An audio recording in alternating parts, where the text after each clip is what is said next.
Natal Burden is a joyful and friendly Firbolg druid that hails from the city of Hartsville, where she grew up under the watchful eye of her cousin and ruler of the land, Tavis. She was fresh off an exhilarating but unfortunately heartbreaking adventure in Waterdeep, when Tavis summoned her and her best friend Valtreya to Icewind Dale. Together with old and soon-to-be new friends, she hopes to uncover the secrets surrounding the suspicious deaths and a seemingly never-ending winter plaguing the 10 towns. Valtreya Margister is a young Aasimar sorceress of noble birth. After the tragedy that befell her companions in the sewers of Waterdeep, she and Natel were summoned to Icewind Dale. So with the voice of her angelic guide Seraphina, reminding her that her journey with Natel was not yet over, and that their paths were still intertwined, she shouldered her bag, packed with her warmest furs, and the carefully wrapped chicken and waffle sandwich from Krizik, turned her back on Waterdeep, and headed north. Losing your idols is hard. Losing your friends is harder. 16-year-old Anarissa Varskana lost both. Leaving the warmth of Waterdeep and her anonymity behind, she followed 2 of her surviving friends north to help the people of Icewind Dale. With her roguish talents, burgeoning magic, and occasional calligraphy, Ani will do everything she can to make sure they all come home safely this time. This is Button of the Frozen Cliff. Button is a large Tabaxian member of the Ragged Nomads Elk tribe. Having been cast out by his chieftain, Button now spends his days in 10 towns, taking odd jobs, and gathering what information he can about a woman named Deidre. A woman he once rescued, but who is likely responsible for the death of his hunting party. Is Deidre truly the monster the tribe believes her to be? And if so, why was Button left alive? Myrnix is a directionally challenged red dragonborn. What began as a lovely trip to the south to visit family quickly turned into a journey through the cold and desolate world that is Icewind Dale, which isn't quite their cup of tea. Myrnix passes the time offering their services as a barbarian to those in need around 10 towns, often competing for jobs with their rival Button. Their newest job, given by a Firbolg named Tavis, seems to be becoming quite the adventure. Tira is a brewer from the town of Bremen, westernmost of the locales in 10 towns. A recent series of Oniric visitations resulted in Tira being gifted with power by a figure called the Raven Queen, to bring down her judgment on those who would attempt to disrupt the balance between the living and the dead. Accompanied by her 2 ravens, Leif and Sigrun, Tira has taken up as an adventurer, hoping to earn a bit of coin to supplement her dwindling income, which is now imperiled by the onset of the Frostmaiden's eternal night. They say a lone Firbolg is a dead Firbolg, but Toro of Exile begs to disagree. A rogue with mysterious powers who's been on his own for decades now, he's worked hard to master his criminal skills and harden his heart. But now, with dark and powerful forces at work in Icewind Dale, he's got to swallow back his pride and work with the team Tavis has put together. Strictly for the greater good, of course.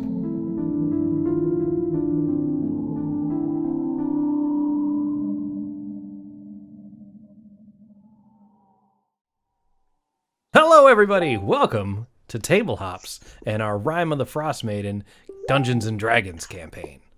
We're going to do a little quick recap and then also bring in Button and Myrnix, who I have complete creative control over for just a few minutes.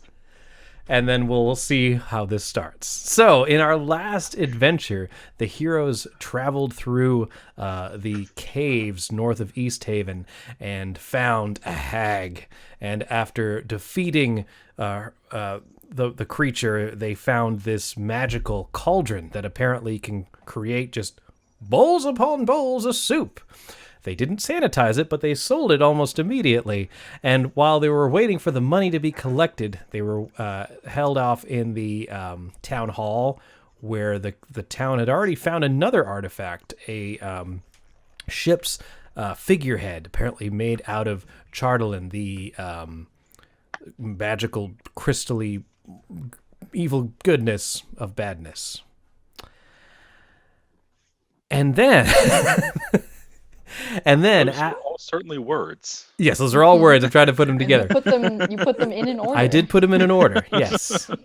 And so during the evening when they were waiting for the speaker to come back with the payment, they were attacked by Cephik Caltro, the vampire, as well as a small team of duergar dwarves, led by someone named Dearth Stoneblight, who fell during the battle. Caltro, unfortunately, transformed to mist and escaped.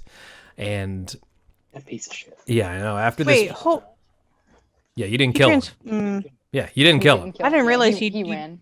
Yeah, he ran away. Yes, okay, he ran away. He didn't transform. Okay. Oh no! He escaped is what it was.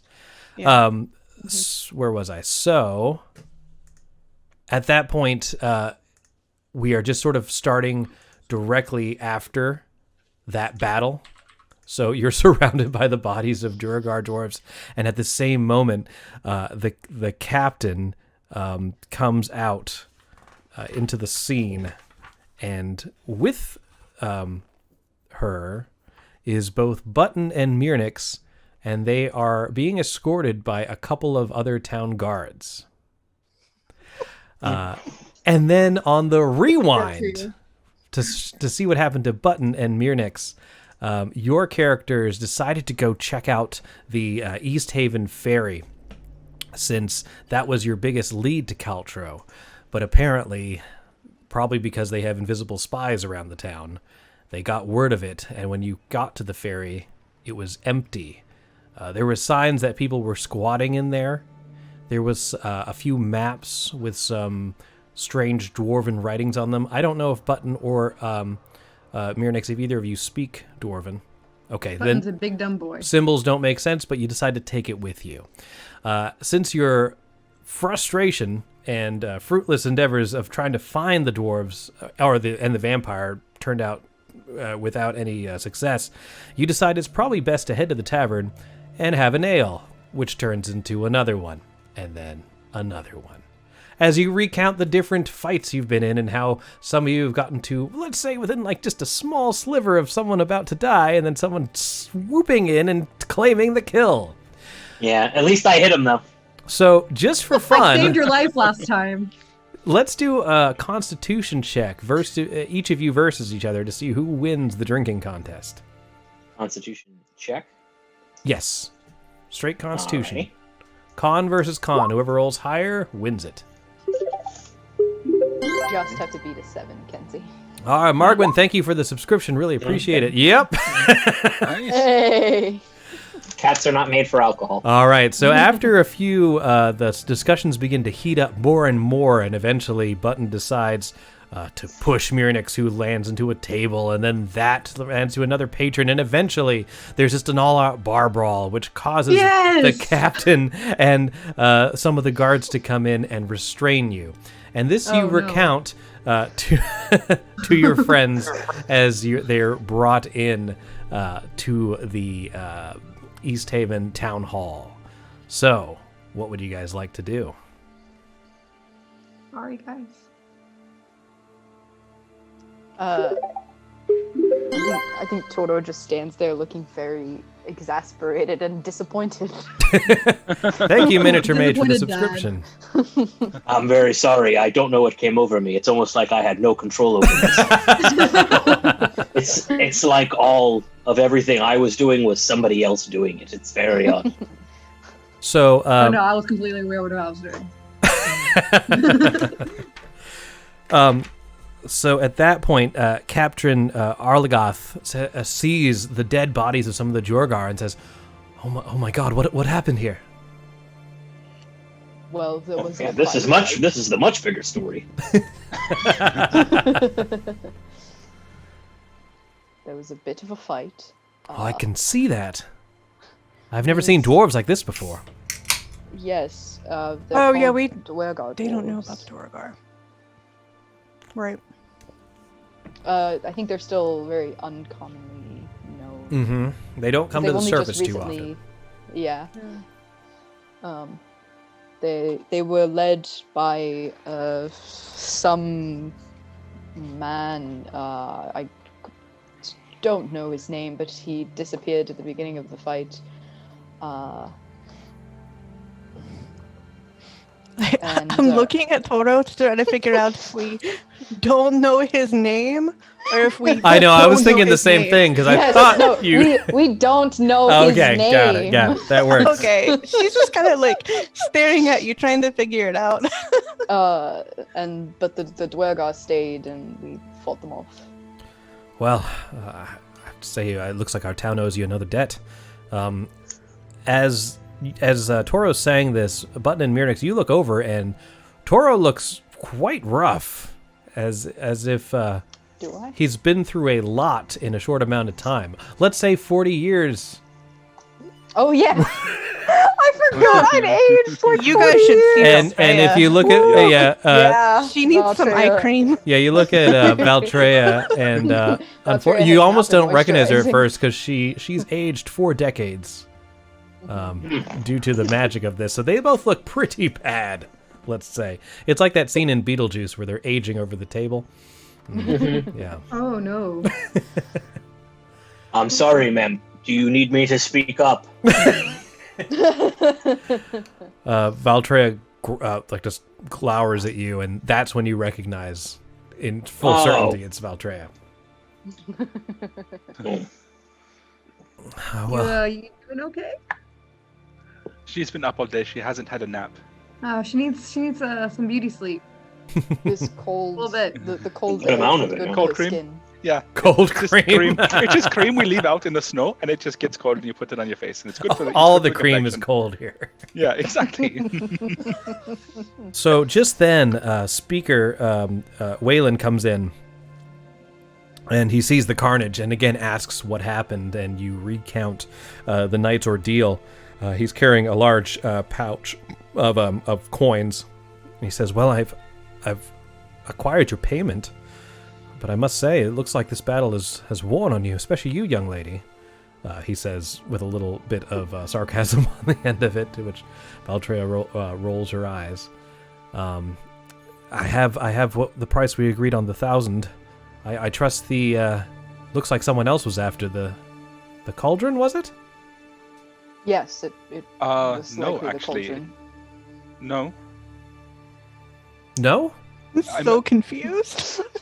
I think you had to excuse our friend Toro here. I think the old age has caught up with him just a little bit, and he's getting a little confused, perhaps.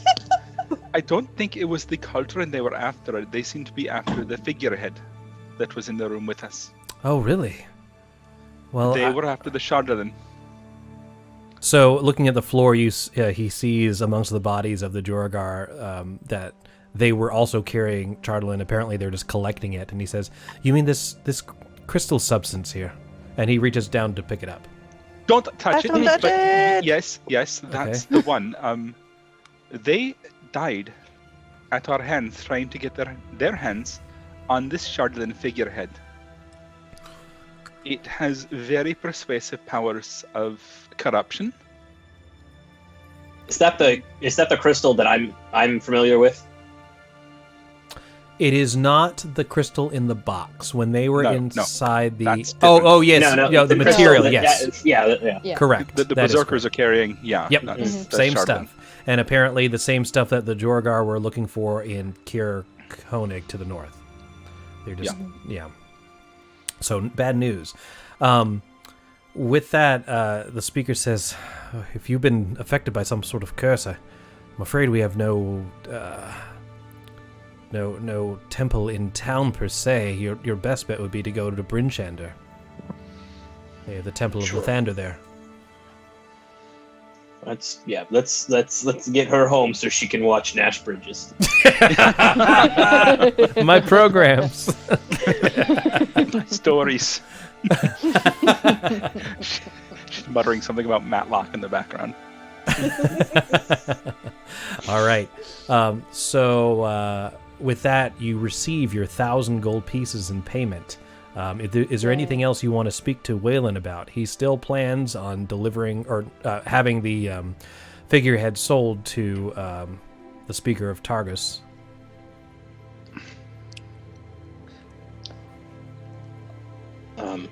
He says he'll look at Toro like, are we going to keep quiet? Is this a good? You should clear away the bodies as fast as possible, so that the Shardolin on the bodies doesn't begin to corrupt. Is there anyone in anything, town. Chris, on the bodies Yeah. that might be of use to us? So the bodies themselves, you do see the only one who's wearing sort of nicer armor, but even then it won't fit you. It was the Dearth, the apparent leader of the duergar. Everyone else is wearing... Oh, Daddy Duergar.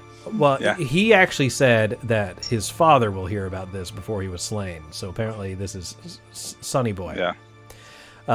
The other duergar are wearing pretty dented up weapons and armor, and it seems like the only thing they were hauling with them was pieces of Chardlin. They heard about this figurehead and wanted to collect even more for some reason. So I think I remember when the duergars died, they shrunk to like a size small. The regular One of them did. Regular duergar shrink to normal dwarf size, as opposed to their super size. I think I ate him. Dearth shrank to an exceptionally small size, like a 6-inch okay. action figure size. That's what it was. Yeah. Okay. I think Natel was a saber-toothed tiger and ate him. Okay. okay, I did Do hear the that. do the pieces of Shardolin change size with them, or do they remain the same? They stay the same. Okay. Yes, good question. All right. With that, the town's going to go about their business. He definitely says he'll relay the information that this substance is dangerous. He wants it out of his town as quickly as possible, but he can't turn down a payment for it, especially having just given you guys 1,000 gold. So, if that's the case, I'm going to have us move on. Unless you have other ideas, it seems like Bryn Shander is the best bet to get this curse taken off of Valtreya and Toro. Yeah. Were we so I'm imagining like as the guards are leaving us, I don't know, at the edge of town or somewhere, Toro will turn to the group and say, we should still try to follow I've forgotten his name. What's the name of the guy? We should still try to follow Speaker Maxwell back to Targos and get the Shardolin from him. It would be very bad if he held on to that. That could be a good plan. Now, the speaker has not picked up the shipment yet. He plans on doing that later. So you could decide. We might want to see if Ghost Girl, kind of does him in. Could happen. That's fair. I mean, he kind of he got the U, so. Well, that's true. Hang on, I'm looking at the map. Oh, okay. So Targos is on the other side of Bryn Shander. If we hurry, we may be able to get to Bryn Shander, and then wait there for them to pass through. That could work. If they're heading back to Targos. It could be as well that we meet them on the road as well. I mean, if we're just traveling along the east way, he'll probably be going in the opposite direction. There can't be but so much road he can, avoid us on, honestly. That's true. Well, all right. And Toto looks to Valtreya it seems we need to hurry to Bryn Shander then. All right, she agrees. And let me just make sure we're good here. My display thing there. So you head towards Bryn Shander, and it takes you only about 4 or 5 hours to get there from East Haven. Can I add talk to Natel for a second? Sure.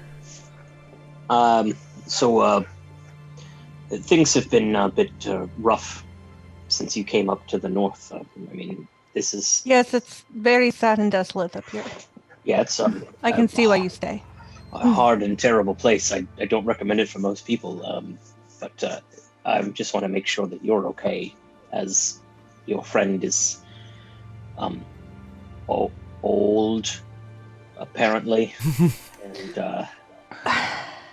And thank you, Button, for checking, but honestly, this is not the worst position we've ever been in. No, she alerted me that you all were on fire for a brief period of time. Yeah, no, we both literally died before, so her being a little bit older doesn't bother me too much. Well, I guess. Yeah, but Okay. thank you for asking, and hopefully we can get her fixed up, and Toro too. Although old age suits him, makes his grumpiness a little bit more realistic. He told me that he was very angry that these children were on his yard the other day. They were outside playing in the street, and they weren't like in his yard, but he was worried they were going to come into his yard, and he was sort of preemptively angry about it. Yes. Did he shake his short sword a little bit and tell them to go away? A little bit. They had chalk that they were drawing in the street, and he would go out and he would dump water on it. And he was very upset about it. Toto remains stoic and just says, yes, the children, and he looks at Natel, are very annoying around here. Whatever you say, old man. Respect your elders. So good. No. All right. So after a few hours traveling along the Eastway, with this being a pretty heavy traveled road, you don't run into any opposition on the way, surprisingly, and you make it to Bryn Shander. All that time, Mirnix, you keep thinking about the maps you found inside the ferry at East Haven, and you wonder what they say. I do wonder what they say. I'm going to give them to the group and see if anybody can read them. Wait. They're in Dwarven? Yeah, Tira can read it, right? I can read it, yeah. Tira, here. I don't know what any of this means. Help. This is a map. You use it to find your direction. I don't know how to read They don't know what that means. I don't think that counts for them anyway. Yeah. I don't think it helps that it's in Dwarvish either. All right. So you do speak Dwarven, Tira? Yes, I do. All right. So looking at the map, you see some instructions written apparently in a scrawled hand, and it mentions Chardolin here and search this town. And it mentions the names Dearth as well as Nildur. Apparently, those are the people he's giving commands to, whoever wrote this note on the map. Okay, it mentions Dearth and Nildur. Nildur, yeah. And then it also, towards the spine of the world, that mountain range that sort of goes over the south point of Icewind Dale, it has a landmark that you haven't seen written before that says Sunblight. Okay, well that probably has something to do with Dearth then, because he was Dearth Sunblight. Mm-hmm. Okay, Sunblight at Spine of the World. Did Darth ever say what his papa's name was? Did we get that? No, he only mentioned his father. He just mentioned his father, but not by name, and then he mentioned the names of the other duergar that fell, but he did not mention his own father's name. Okay. And I think Sefik had said that he would go and actually tell Dearth's father that he had fallen, but that he himself would not die in this place. Mm-hmm. He left his buddies behind. Yep. And a friend who does that one is no friend of mine. So anyway, I look forward to killing him again.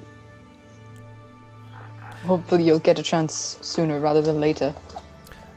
So you arrive in Bryn Shander. Where would you guys like to head?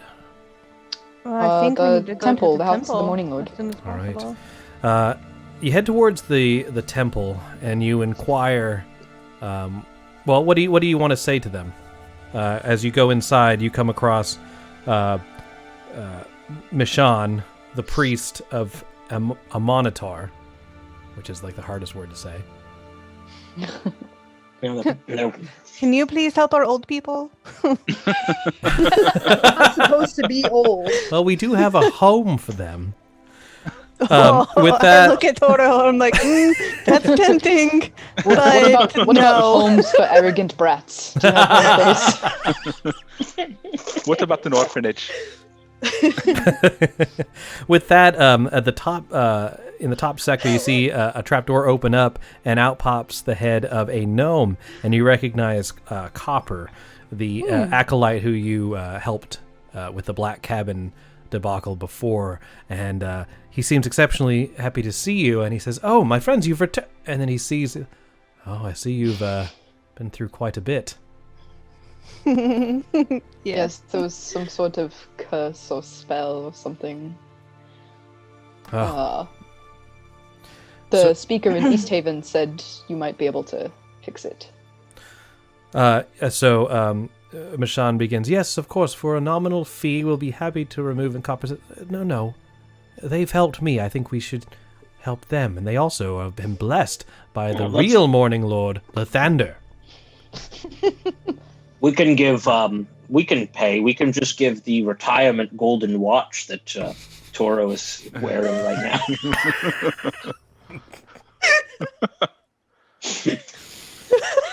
There might be some valuable metal in his fake I'm not hip. wearing a watch, and he flips you off.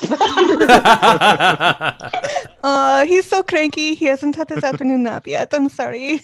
He's usually not much nicer than this, but maybe a little.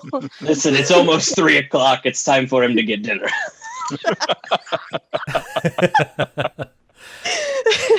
So Copper... Is there a Shoney's in Brinchander? God damn. Yes, there has to be somebody here who runs an inn, and the name is Shoney. Yeah. And it's just like a buffet. You just walk in, and it's just all you can eat, like knucklehead trout. Yeah, there's a buffet. The old country buffet. Yes. Oh boy. It's just the surf and surf. There's no real turf anymore. It's just fish. It's just fish. It's just fish. All right.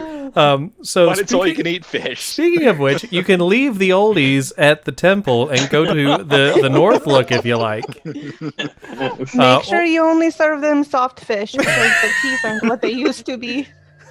So you don't have to take too good of care of them. They won't tip you very well. Oh boy, it's gonna be one of those nights, guys. It's gonna be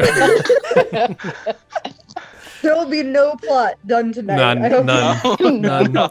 So this is captivating as hell. it is pretty fun. So you guys can decide to leave them at the temple, or we can go to you can go to an inn. They do offer the temple for you to rest at tonight while they remove the curse from your friends. Okay, I think we'll leave them there, and I'll say very loudly, "We'll be back for you. I promise." We can hear you, Natel. Toro can't. What? I'm sorry. I'm sorry. There's a very annoying bug in this room. That's odd. Okay, Boomer.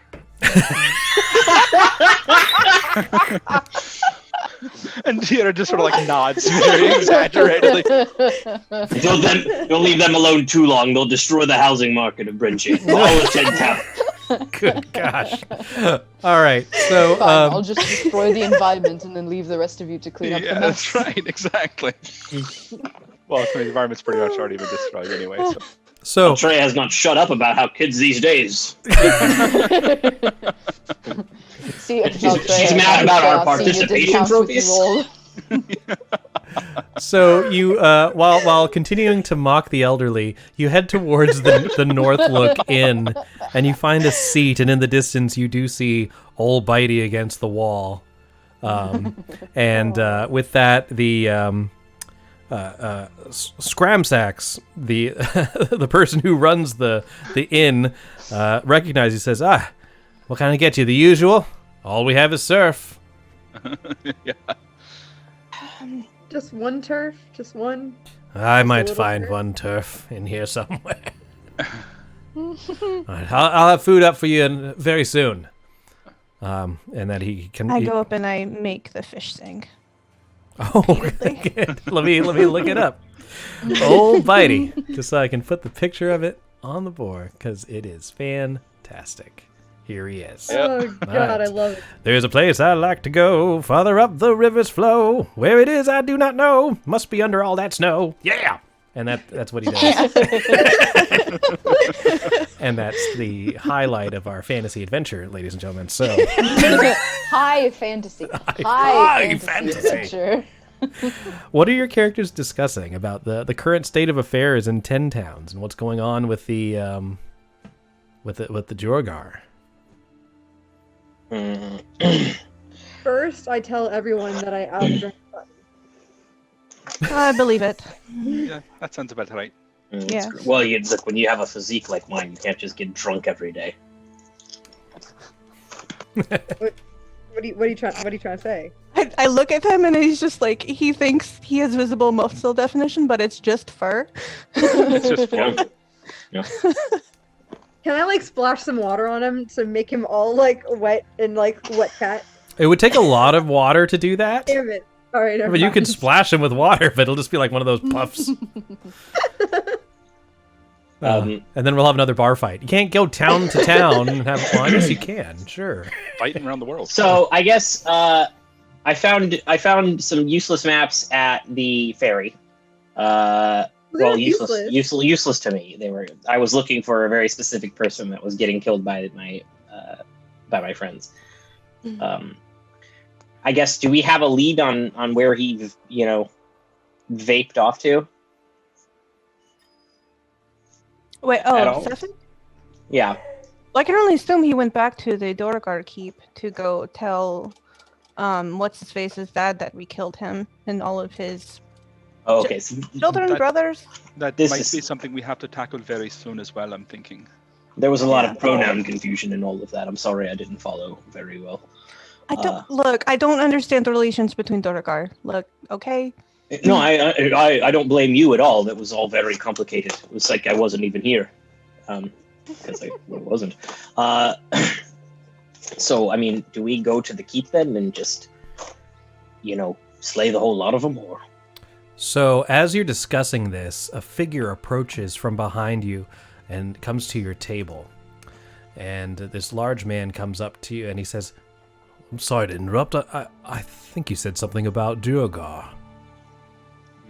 Yes. Yes. And we are in good hands. We don't need to.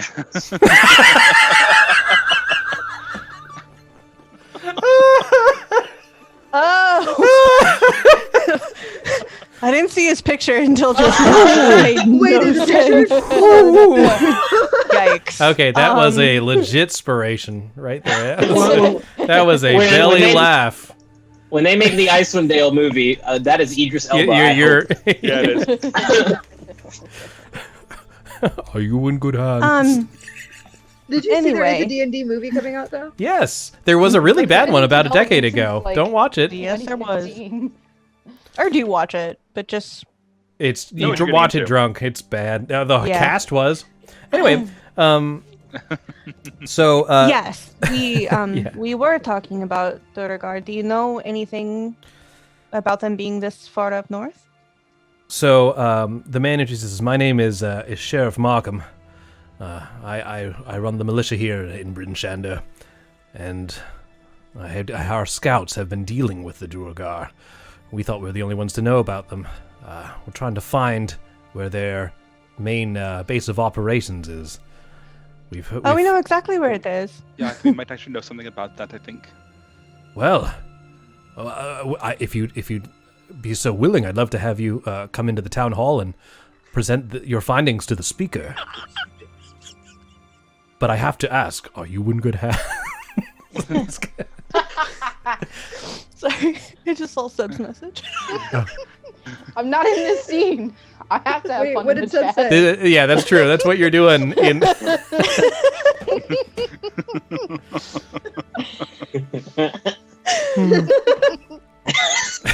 Valtreya 100% tells me about that. Oh my god, I love it. Yeah. Okay. So we have to go and tell the council about this. Is that what you're saying? The speaker, the speaker of Bryn Shander, she also runs the Council of Speakers, all of 10 towns. If we can get... Have we met the Speaker of Brimshinder before? You haven't. You have not. Okay. You've met a lot of speakers. You've met a lot of speakers. 10 towns is a lot of towns. You've met about 5 of the 10. Okay. But either way, basically you won't have to say all this again. I'll just say you deliver the information to the speaker unless you have a reason not to. What was the speaker of Brimshinder's name again? Duvessa Shane. Okay. I'm only writing down her last name. Duvessa. Duvessa.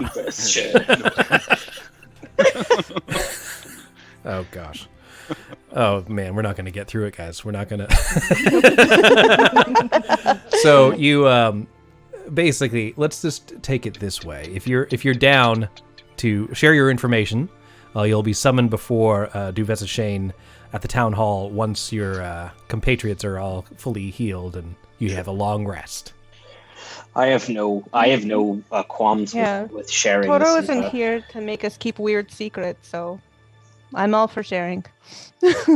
All right. So if there's nothing else you'd like to do, I'm going to say that you pay off your tab, which is 5 silver pieces a person. You did spend a rations on the travel up here, so please remove that. And then we'll say that you have a long rest and reunite with Valtreya and Toro at the House of the Morning Lord, and you see that whatever moisturizing cold cream they used has worked, and they are back to their normal selves again. Grandpa! Toro still has a bowl of rice pudding. That's his breakfast. Oh, Papa Toro. Papa Toro! That's so good. So you kind of... Father, I'd like to disown you then. You tell Toro and Valtreya of your encounter with Sheriff Markham and that you're expected to meet with Duvessa Shane in Ramstein Hall at Brimshander. It's going to be so fucking metal.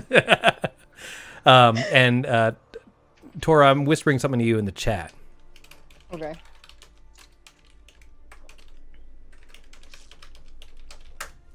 All right, cool. So, everyone has a long rest, so you can heal up any health you might have lost or any spells you might need to do. And if everyone is cool, we're going to head right to the town hall. And I will summon Leif again. Okay, cool. That's right. Before we go over to sleep for the night, because I saw the spell slot left. Yep. Right, that works for me. Oh yeah, he got exploded. Last time. I forgot about that. All right. So, let me get to the thing here. This is Shane. Oh, my library. Oh, wrong part. Come on, guys, let's go. Where's it at? Here you are. So the next morning after breakfast, you head towards the town hall. You meet with Markham again, and he brings you into the town hall where you meet with Speaker Shane. She's rather young looking for a speaker. However, you did find out that she is in charge of the Council of Speakers. All of 10 towns, she'll have the final say, basically, after if the council can't come to a decision. So she says, please, come in. Markham tells me that you've learned more about these duergar.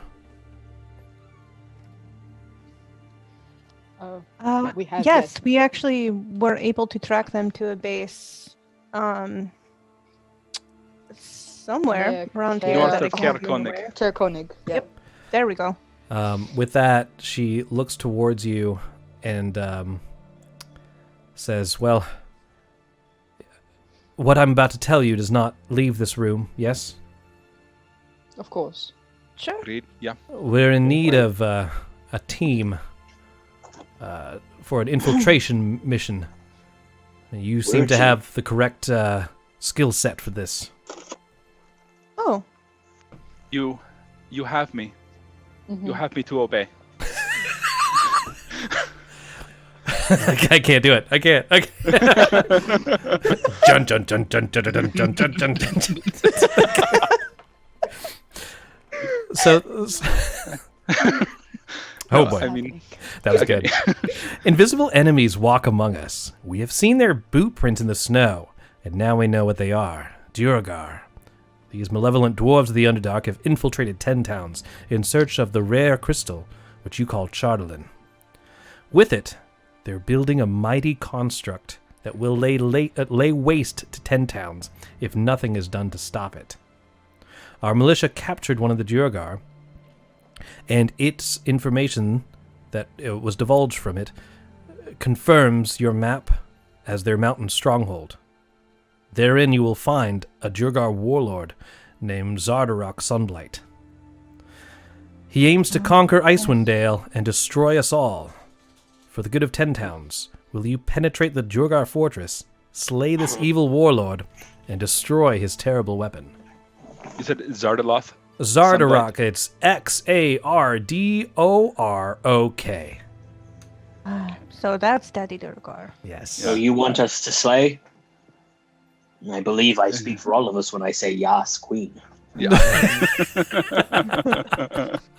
But what do you call it? You said that we refer to this crystal as this substance. What do you refer to it as?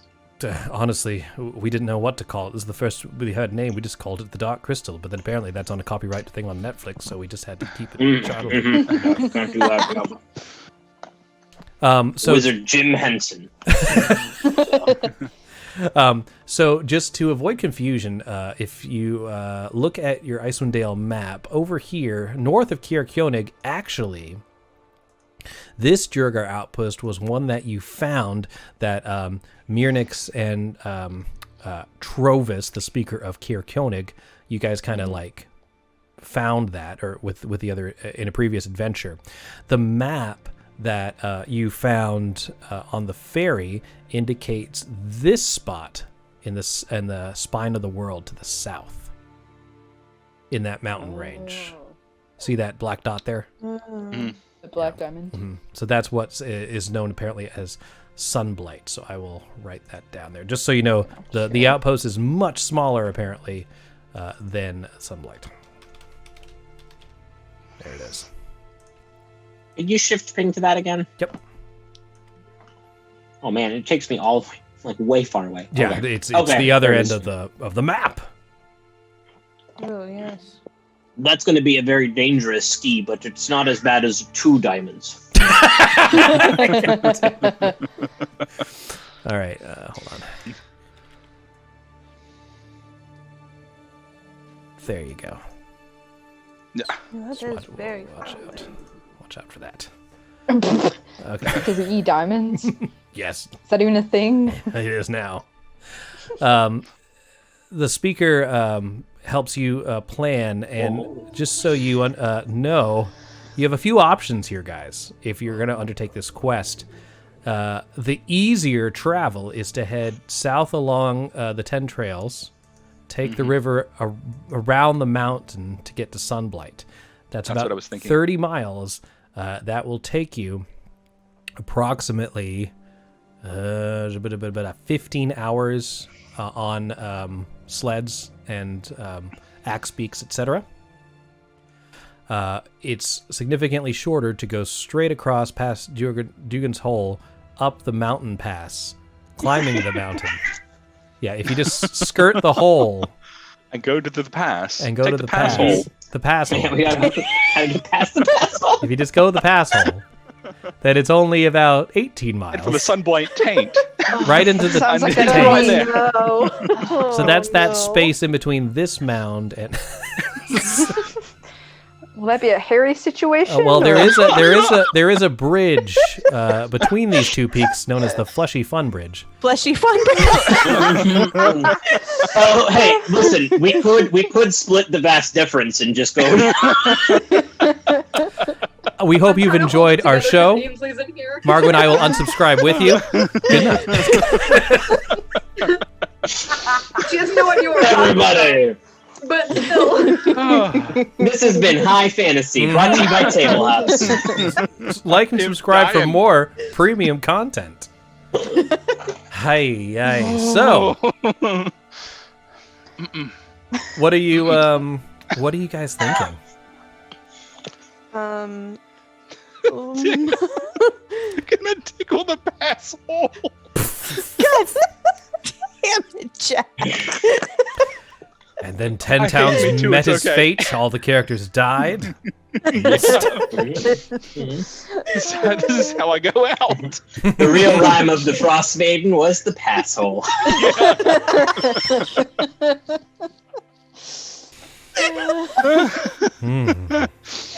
Oh, yeah, do we want to take the front entrance or go in the back way, I guess? So I just want to say that this entire time you guys have been speaking out loud, just laughing about this, while this man has just been staring you down.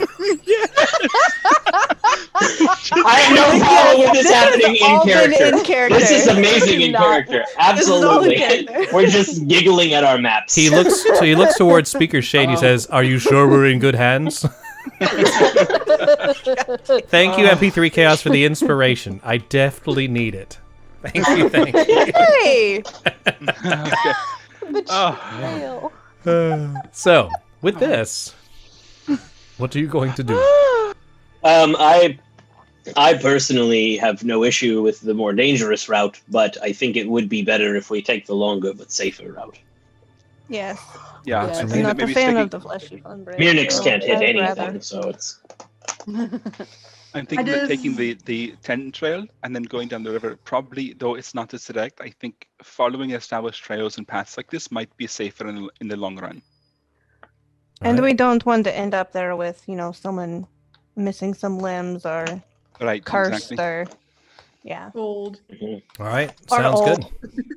So, Valtreya agrees, and I just need to know your travel plans. Are you Al bearing it up there, Button? Yeah, sure. I have noticed that your tiefling friend is quiet for the first time since she's gotten here. Oh my gosh, so many characters. Yes, here I am. It's me, Anarissa, and I was here the entire time, just making old people jokes. It's that cloak Oh, of elven Anarissa is kind. definitely Yes, making stealth old check. people jokes. Oh goodness, yes. They are passively in the background for this adventure. Let's say. No, Are that's we fine. going to Are we going to try to do this all in the one day or break it up and camp one night? I don't believe that journey is possible in one day. It's 15 hours of full travel. You'll 15 arrive there hours. pretty exhausted. No. Yeah. Okay. It would be, Well, yeah. yes, we'll be breaking it up. So Yeah, we basically, probably have to. yeah, you have a choice. You can, if you do full on, you'll just Constitution check when you arrive to see if you suffer exhaustion, or if you break it up into 2 normal traveling days, you don't have to worry about that at all. Yeah, Yes. I'm thinking. Okay, yeah, let's do 2 days. I don't have Yeah. very good luck with not being exhausted. Yeah. All right. And while it is terrifying and a lot of people here think that it is part of why everything is cursed and awful, the aurora is quite lovely in the evening. Oh, I haven't I do actually seen recommend- it yet. That would be very nice to see. All right. Bad at spelling or doom. Just do not whistle at it is all I ask of you. Wait, what? Don't whistle at the aurora, the northern lights. You don't whistle at them. It's bad luck. It draws the attention of the spirits that actually live in the lights, and they would I come down and didn't take know you up that. into the lights. Yeah. I actually can't whistle, so it's fine. Ah, very good. Okay. Well then, Yeah. we're partially safe. Might be So best if you just avoid making any sort of noise while we can see the aurora. Toro. Just in case. Toro, you live in a dream world. Although there is actually a really great story that the aurora is in fact actually like sparks dancing off of the fur of a giant fox that runs just over the horizon, and you sort of see the snow arcing from its fur, from the electricity that comes off of it. It's your cousin. That's a beautiful story, Tira. Does the fox have a name? It does actually. Mozilla. what does it say? God damn it! I was enjoying it.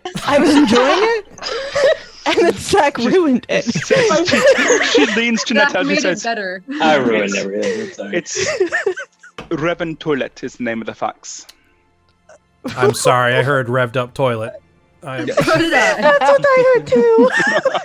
Oh no. so let's just refocus here. So discussing the Northern Lights, you do catch a glimpse of it during your travels. Here it is. Aren't they pretty? Hey. Yes. Traveling down Ten Trail, you're able to have an easy go of it as you head south, and you wonder, maybe this was the right call because it's such an easy travel down the trail. However, once you reach where the river crosses and it's frozen, it looks like there's some weaker points, but if you travel along the edge of it, you should be fine. You realize you're going to be heading into probably a deeper, more dangerous zone, so you become on guard. During camp the first night, Valtreya does mention, so the crystal has been exceptionally quiet. I haven't felt the pull of it in quite some time. Have anyone else that's come into contact with it felt anything? The answer's no. No. No. And it's getting weaker the further south we go.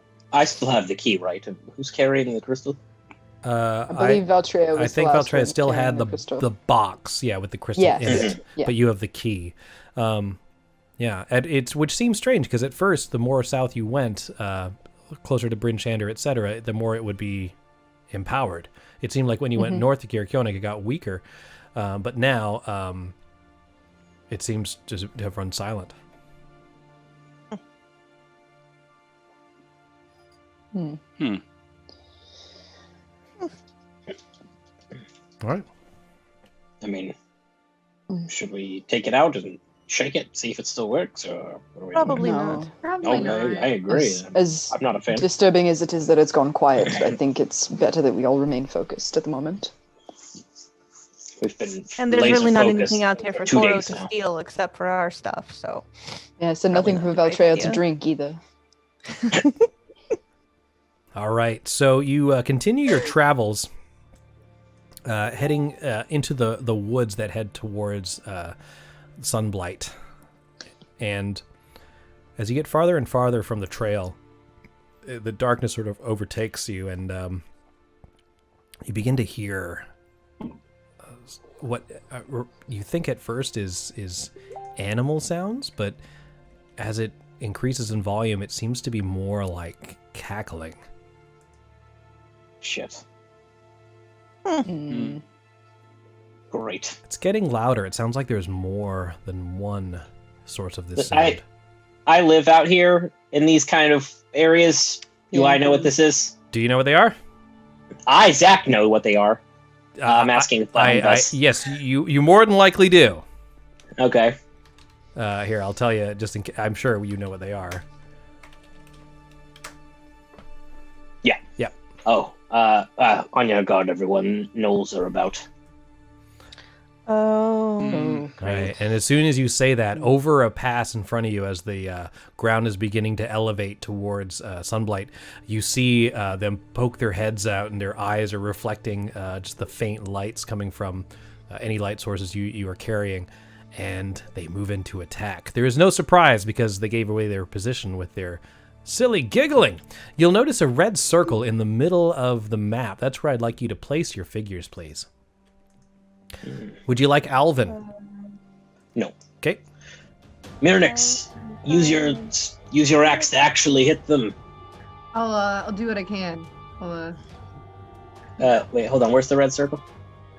Oh, there it is. Okay. Thank you. The gnolls are on an elevated position, about 15 to 20 feet higher than you. There is a ramp basically in the center that you can move up, or you can try and climb, but it'll be difficult with them sort of guarding that edge. Sound good? Mm-hmm. All right, here we go, guys. Initiative.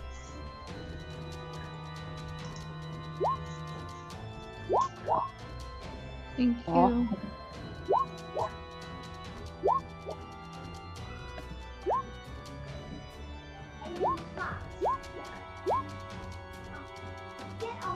All right, are we all in there? Gnolls are fucking terrible tonight. Yeah. All right. Mirnix, you're first. Oh. Okay. Shit. Okay. Just spin Munich in the correct direction and be like, run that way. Yeah, because they're all up on a thingamajig, so I can't get to them. Well, You do have one missile weapon. Yeah. Also, there is a ramp over here. Down south. So of if you us. dash, you could try to get to that ramp and get up on there. But yeah, otherwise let them come to us. Yeah, I'm gonna just move up a little bit to right here. Okay. And then I'm gonna go ahead and use I'm gonna throw my hand axe. Okay, which one? No, which person are you throwing it at? Oh, sorry. I was like, wait, how many hand axes? No, do I one have? hand axe. I was like, I didn't see the other two. I'm gonna do this guy right here. All right. Your axe finds true and hits him right in the shoulder. It does 4 slashing damage to him. All right, he glares That's at all you I and got. draws a longbow. Oh, fuck me. Anything else? No, yeah, actually, I'm gonna scooch dooch back a little bit. Okay, that works. Yeah. All right. This gnoll that you just injured is going to try and shoot you, but as you move back behind the tree, I'm going to give you partial cover. Go ahead and add 2 to your armor class as he attacks. He gets 1 attack, so let's see how he does. Longbow shot. I got a 15. Fuck me, that hits. Is your armor class normally 13? My armor class is normally 12. Oh my god, yes, it does hit you. You take 5 piercing damage. Why is your armor class so low? I don't know. Are you wearing armor? Yeah, right? Yeah, What I'm are you wearing heavy wearing? armor. Your heavy armor. Your AC should not be 12 if you're All wearing right, heavy Heavy armor. armor should normally be a flat. Well, we'll figure that out in a minute, yeah, because we'll figure that Toro, out later, you're yeah. being attacked. Yeah, I'll give you the same partial cover because of the tree. 16. That does hit. All right, 9 piercing damage. Okay. Tira, you're next. All right, we're going to move 5, 10, 15. And we'll take a shot, actually. We have a clear shot at this knoll, correct? Up on Yep, the, no up problem. on the knoll. All right, we're going to go ahead and we're going to hit it with Hex. All right. And so 2 shots. Eldritch Blast. See what we can do.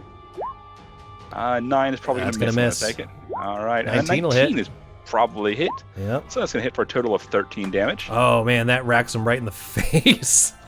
All right. Let's see. That was 5, 10, 15, 20, 25. Then it would drop back here, so we're not blocking anybody's shot.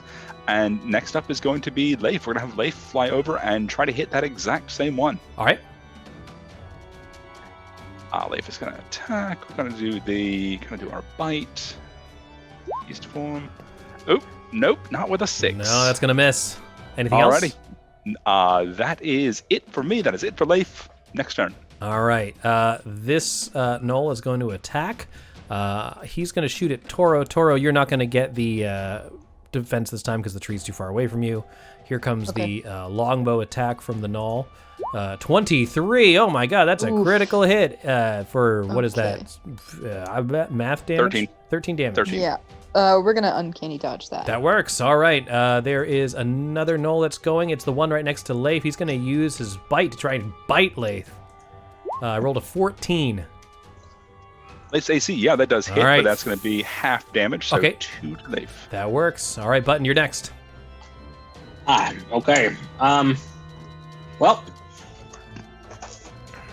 I got these claws, you see. You said how tall is this ledge? 15 to 20 feet. If it's within your range, I'll let you climb up it, no problem. Because I can double book it as a tabaxi. Let's do it. All right, cool. So, let's see here. What's the smart play? Yeah, I will enrage myself and dig my claws into the ledge here and climb up. As I come up, I'll draw my sword and I'll take a swing at the northernmost knoll. Okay.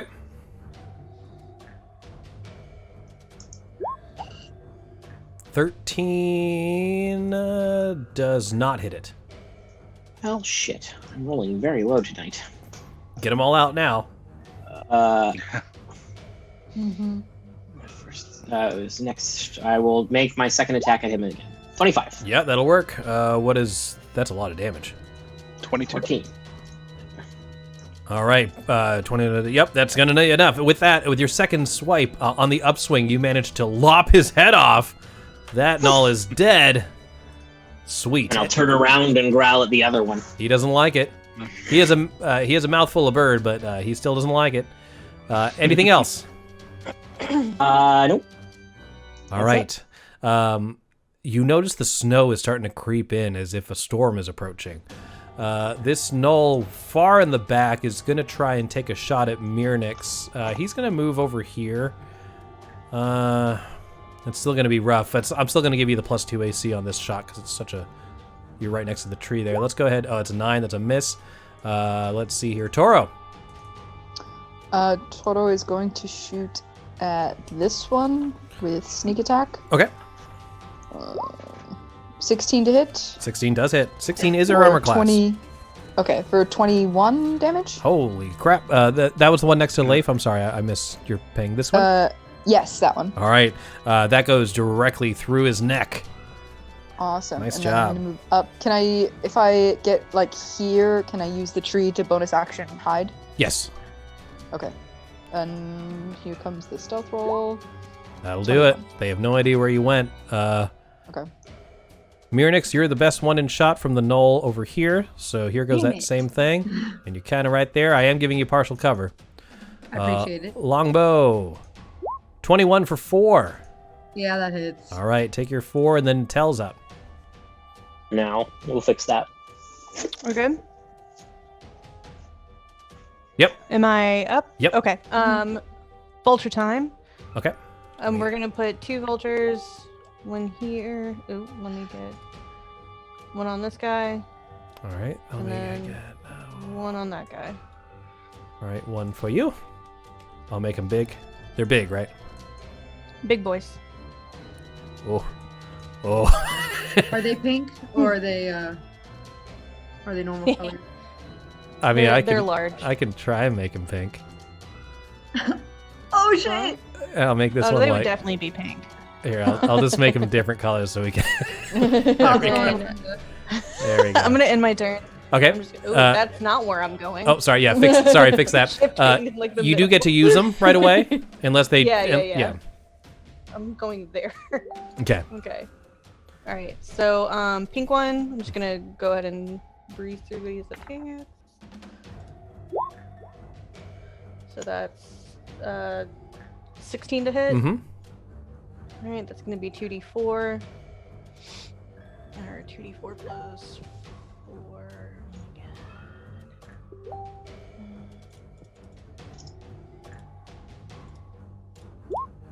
Right. 10 damage.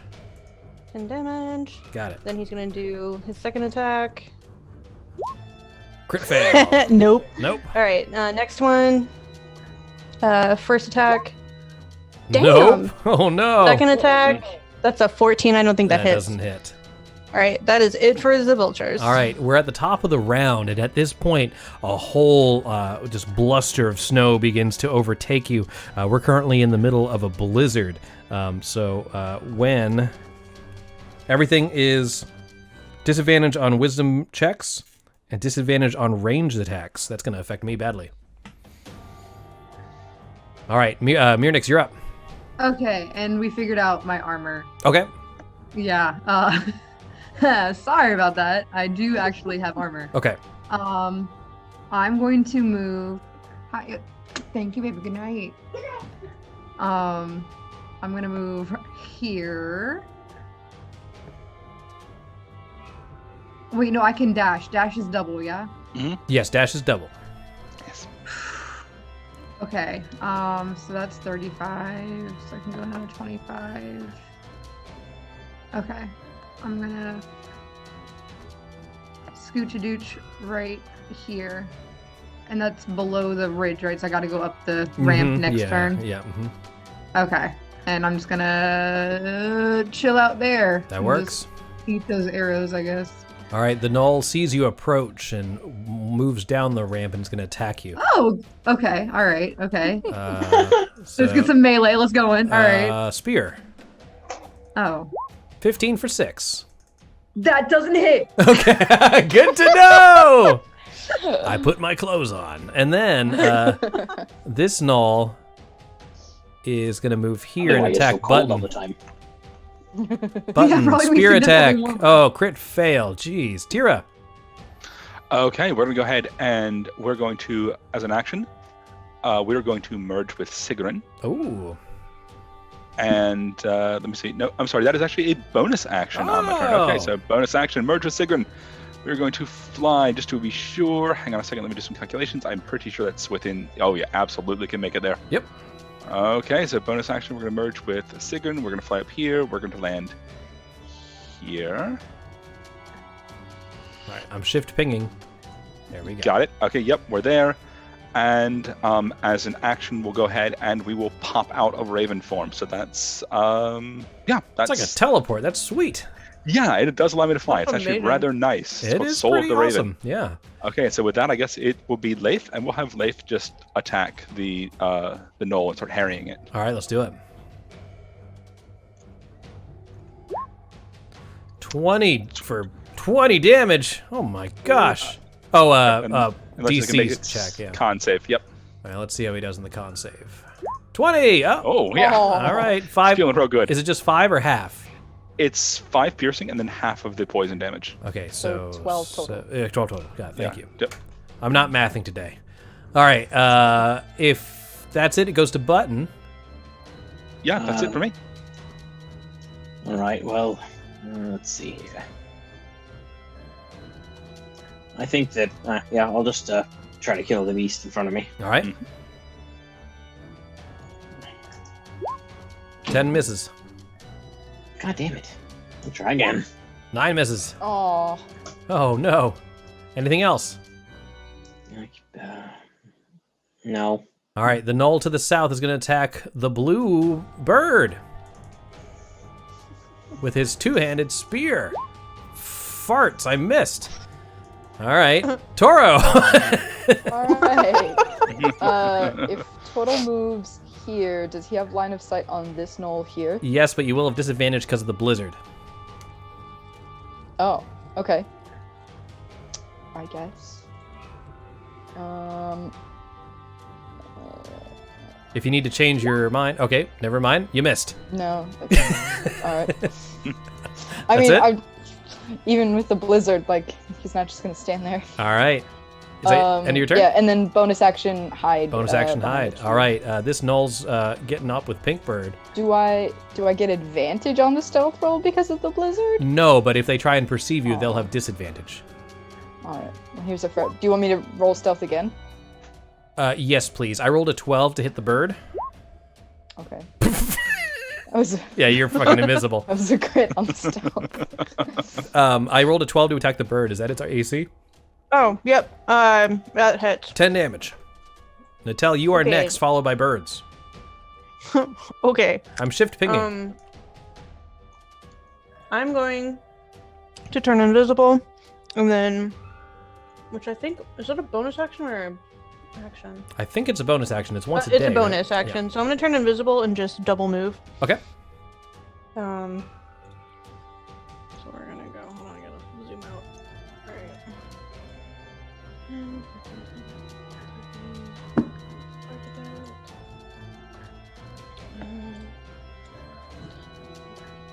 I'm just gonna chill right there. All right. All right, and then bird time. Let's bird time. Pink first. Okay. First attack. That's a 14, doesn't hit. Nope. Right.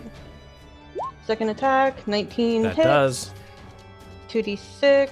2d6? Oh, this is the claws. Right. Yeah, 2d6 plus 2. Jesus.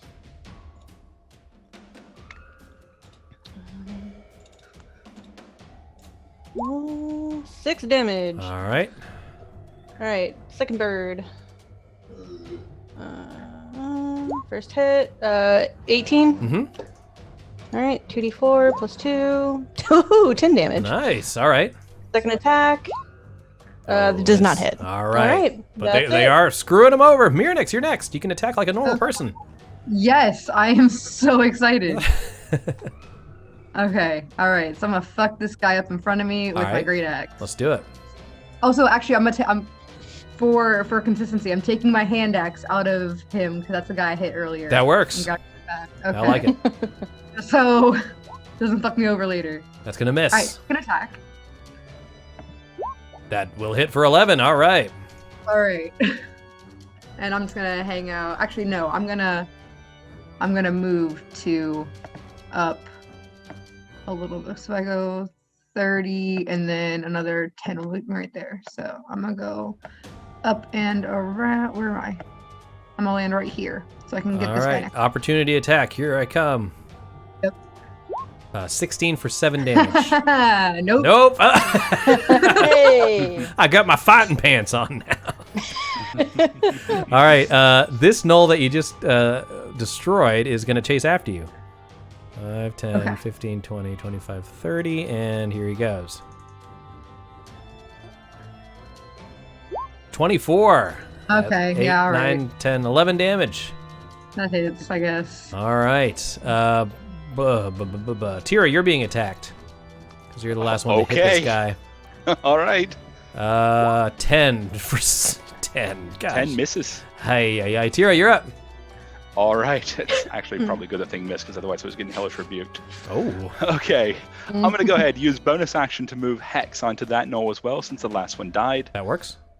And we're going to go ahead and attack this with a dagger, actually. Oh, okay. Whipping out the dagger, attempting to slash this thing. Getting medieval on him. Let's do it. All right. I don't think... Let me check my character sheet. I should actually have the dagger attack here. Yes, I do. All right. It's a 14 to hit. I'm assuming that probably misses him. Okay. In that case, Leif. All right. Have Leif try to take a peck here. Holy shit. 25. Nice. Con save. 7. I failed. Oh my god. So all right. 7. That's 19. Yeah. 30 damage to it. So from behind, Leif digs into his back and bursts out of his chest cavity like in Aliens. And just he is super dead. Oh my gosh. And then just splatters Button with gore. Leif, you are getting extra entrails tonight. You're such a good butter. I already did. All right, Button, your turn. I look at the gore brought on by the bird, and I'm like, oh, what else is new? You can have some too if you want, Button. Plenty for everybody. And yeah, I guess I will. I didn't move last turn, so I can do my bolt again. Yeah, that should be 80-ish, right? More. Probably have more than that to get over to here. No, those are trees, not bushes. So you're kind of running. Yeah, you don't have to worry about that if that's what you're wondering. Okay. Yeah, you can get there, no problem. Yeah. Great. I'm pretty irritated, so I'm going to go ahead and do this with Reckless. All right. Yeah, that'll do it. Yep. Oh my god. Why don't you describe how you murder this guy? I just sort of run up and I'm like, what? And then I just like the idea of gore splashing all over Mirnix. So yeah, there's. Mirnix is real irritated. Like, I just put this on. It was so clean. You stole my kill before battle. Then I forgot. I didn't know where I put it. That's it for my turn. All right, this gnoll's attacking the bluebird. Oh my god, where did it go? I need to see my character sheet. Two-handed spear. 10 for 3 damage. That is its armor's class. All right. Armor class. Armor's classes? Got it. Armor's classes. That is his turn. Toro, you're next. There's not really a whole lot I can do. Let's just... Toro's just gonna move forward and take a shot at this gnoll. Okay. Still at disadvantage? Disadvantage, yeah. The blizzard's still pounding. Okay. Nope. Oops, it rolled twice, sorry. But both yeah, of them miss. None of them hit. All right. This gnoll is going to attack the pink bird. 19 for 10 damage. Okay. That ends my turn. Natel, you're up. All right. Well, I think I just have to double move again. 1, 2, 3, 4, 5. 1, 2, 3, 4, 5. Right there. Okay. Bird time. Okay. Pink bird first attack. Yep. Yep. All right. 2d4. Come back here. 6 damage. That's enough to kill him. He's dead. Okay. Then he will fly because he has 1 attack left. Sure. I'll move him over to the other knoll. All right. Misses. All right. Bluebird. That'll that hit him. It's 2d4. 8 damage. Got it. Yes. Second attack. Are you gonna do it? Oh. Murder. What? So I was sorry. I saw. Continue. That last attack misses, and it's your fault because that bird hurt that. What? Mirnix. All right, this brings me right to 40, and I'm gonna just finish off that guy for Natal. You know, just do a little favor. All right. You know. There you go. 7 damage will kill the Gnoll, and then this Hey, bird's like, that's "Ow! You so stole my hard. kill." I would have worked so hard if Button had missed both hits. All right, and with that, all the Gnolls appear to have been. Did I get them all? Did we get them all? I think we got them all. Yep. All right, all the Gnolls have been defeated, but you're still just overthrown with this blizzard, and you can barely see in front of you. What I need is a group survival check. Ooh. Oh boy. I like that. Just a normal survival check? Mm-hmm. I'm going to okay. guide myself. Oh, We also do have, by the way, at least we do one have- inspiration. You have two inspiration. 2 inspiration. Let's see how everybody does in the battle. Okay, I got a 13 total. Okay. I would like to use an inspiration to reroll. Okay. Please. I needn't have bothered. You survive less. Okay. Yeah. So, Button, as you're moving through, you hear a faint call, like a...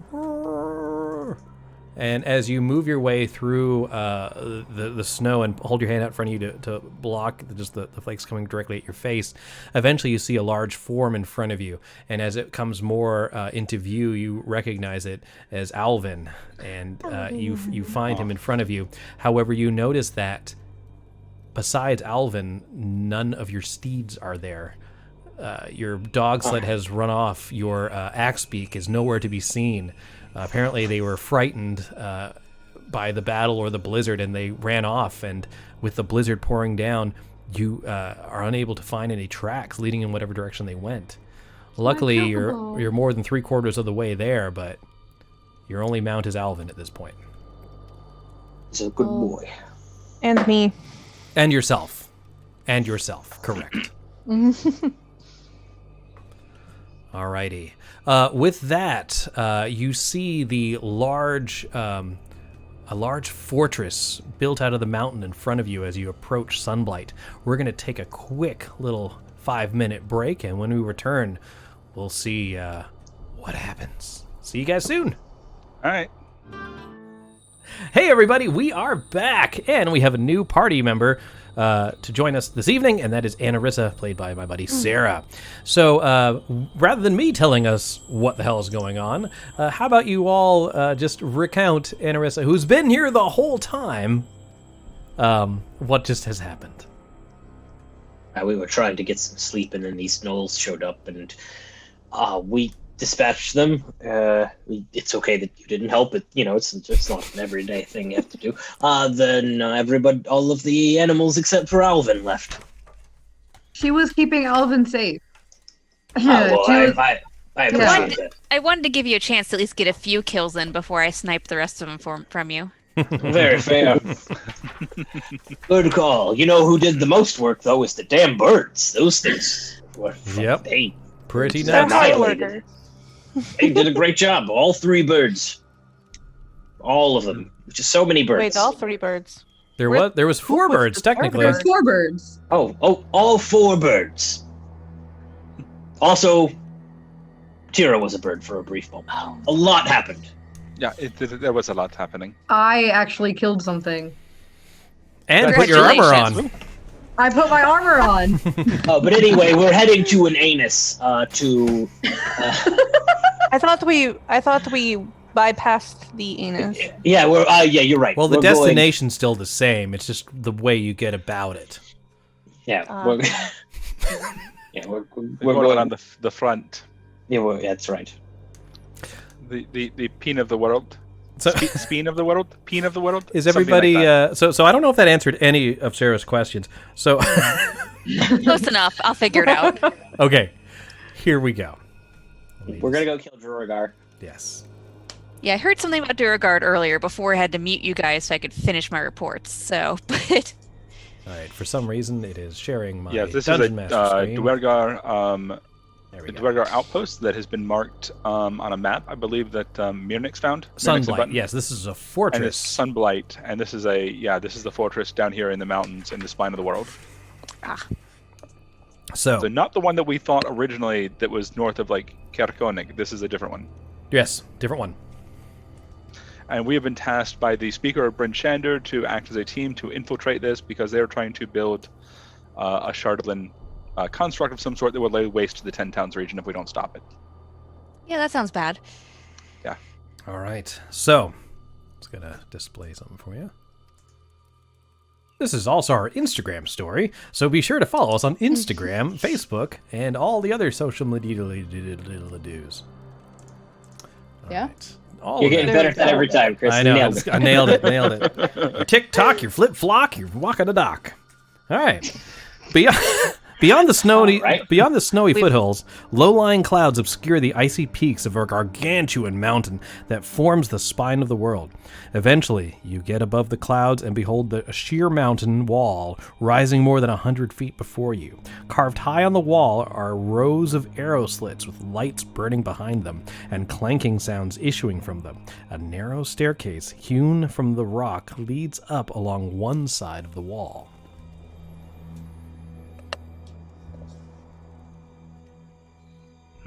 How far up is it? It's about really far. About 150 feet up.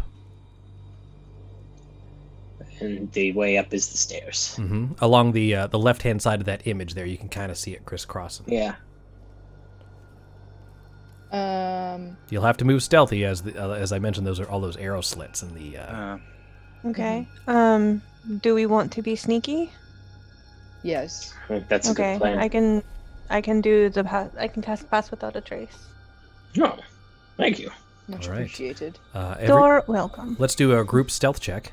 See how we do. I can actually, well, in fact, if we want, I can ride on somebody's shoulders as a raven, and that way I don't have to worry about setting off any notice.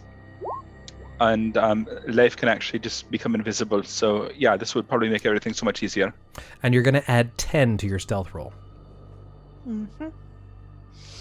Okay. Mirnix, you're muted. Oh, okay. Am I good now? Yep. I don't think I do. I don't have advantage on stealths, right?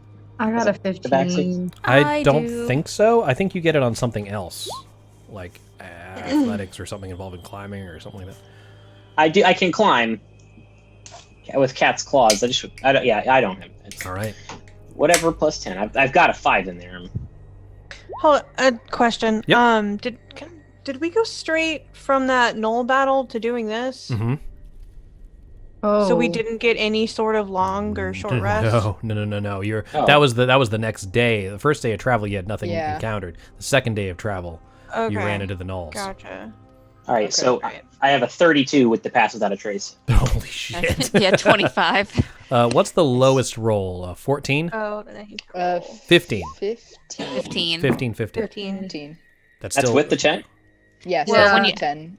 With the 10. I rolled a 5. Yeah, so then it'll be 15. So did Okay. I. Well, It's luckily, okay. with the remnants of this blizzard and the small group that's approaching this large fortress, you don't seem to catch the eye of anyone as there's no response from the arrow slits, and you're able to get a lot closer to the fortress itself. Now, from high above comes a loud grinding noise as large sheets of ice break off the fortress walls and tumble down the mountainside. Suddenly, great doors of ice, previously hidden under snow, stand open more than 300 feet above you. And from between them flies a huge dragon made of dark ice. Its eyes glow with a bright golden light as it lets out a terrible roar, hurls itself into the air and glides away from the fortress, turns and heads north towards 10 Towns. I don't Guys, I don't Can we think that's turn a good around? thing. That really sucks. There's no way we're going to outrun a dragon. We can try.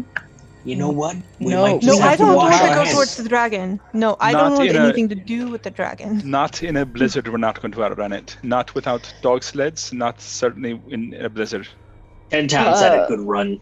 You know, they've been around. They had a good time. You know what? They sacrifice can people come- anyway. You guys can come stay Tira- down with Val and I at the... Tira, at would your high school would your then. ravens be able to get a message there in time?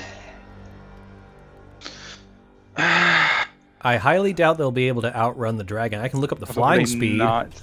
Yeah, I can look up the flying speed of a dragon, but I Yeah. don't think it's going to be more Uh, than. Oh, it definitely won't be because your raven will get penalties from the snow, whereas my dragon will not. Okay. So, I I mean, mean, in we character, can I would math ask it as if you'd like like. a I don't know last how ditch. far it lasts. Yeah. I have a in 90-foot character, I'm flying asking- speed. Yeah, I guess the Yeah, paper no. birds are not going to do that well either. No. They won't even make it.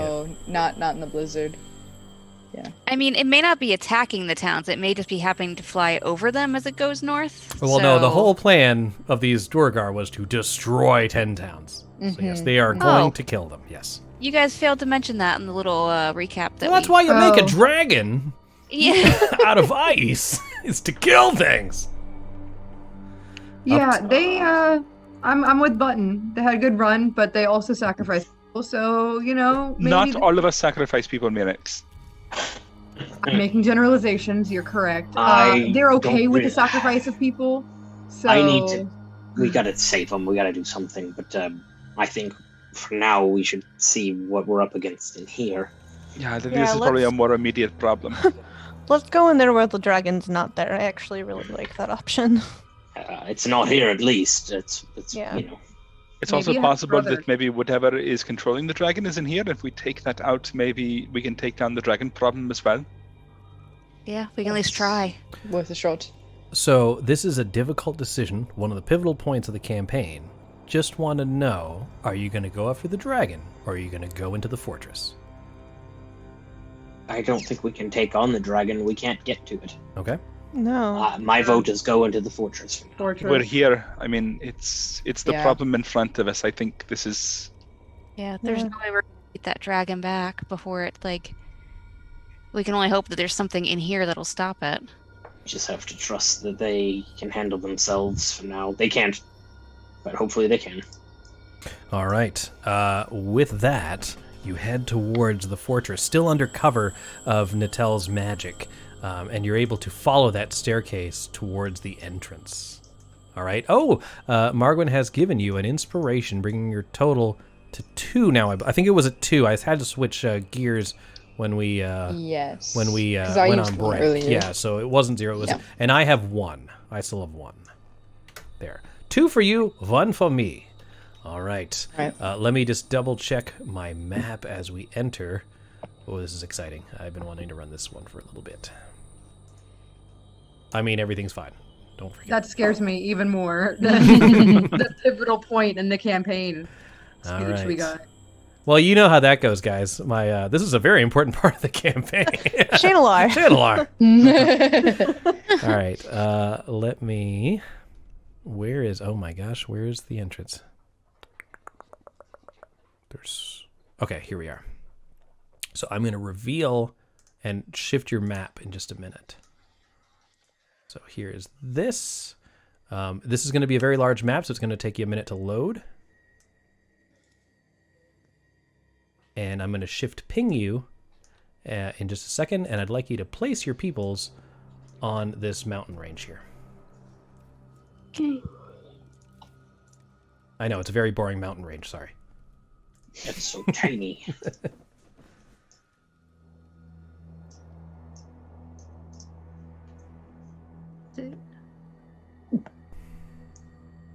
Oh, there it is. Okay.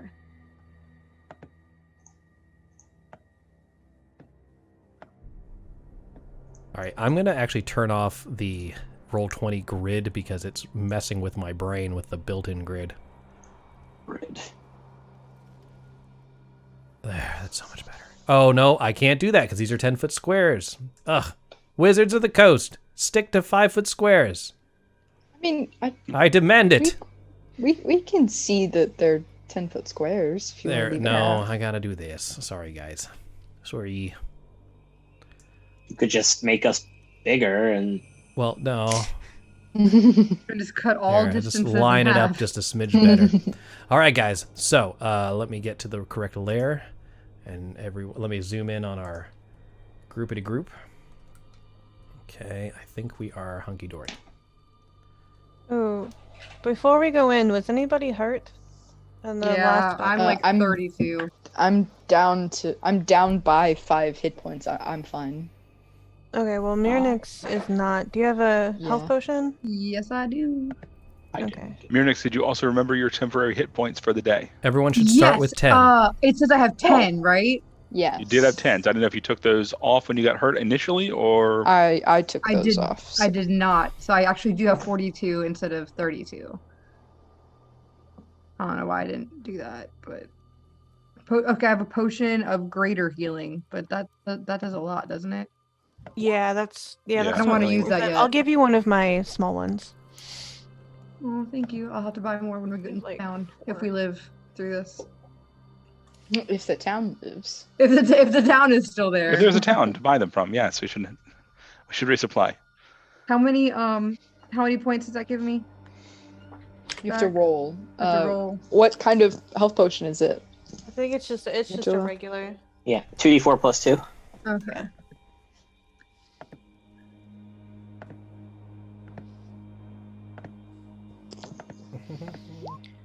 Hey, thank you, Natel. You're welcome. Needed that. Let me double check something. I don't want to cheat you out of something here.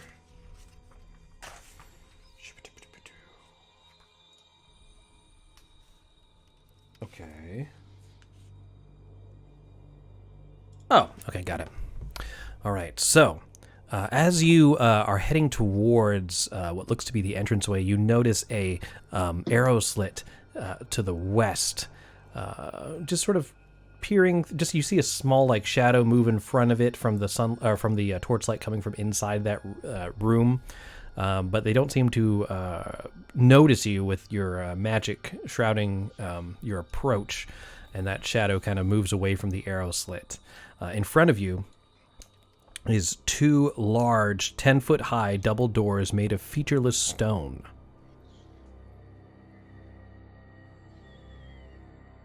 Who wants to inspect that for traps?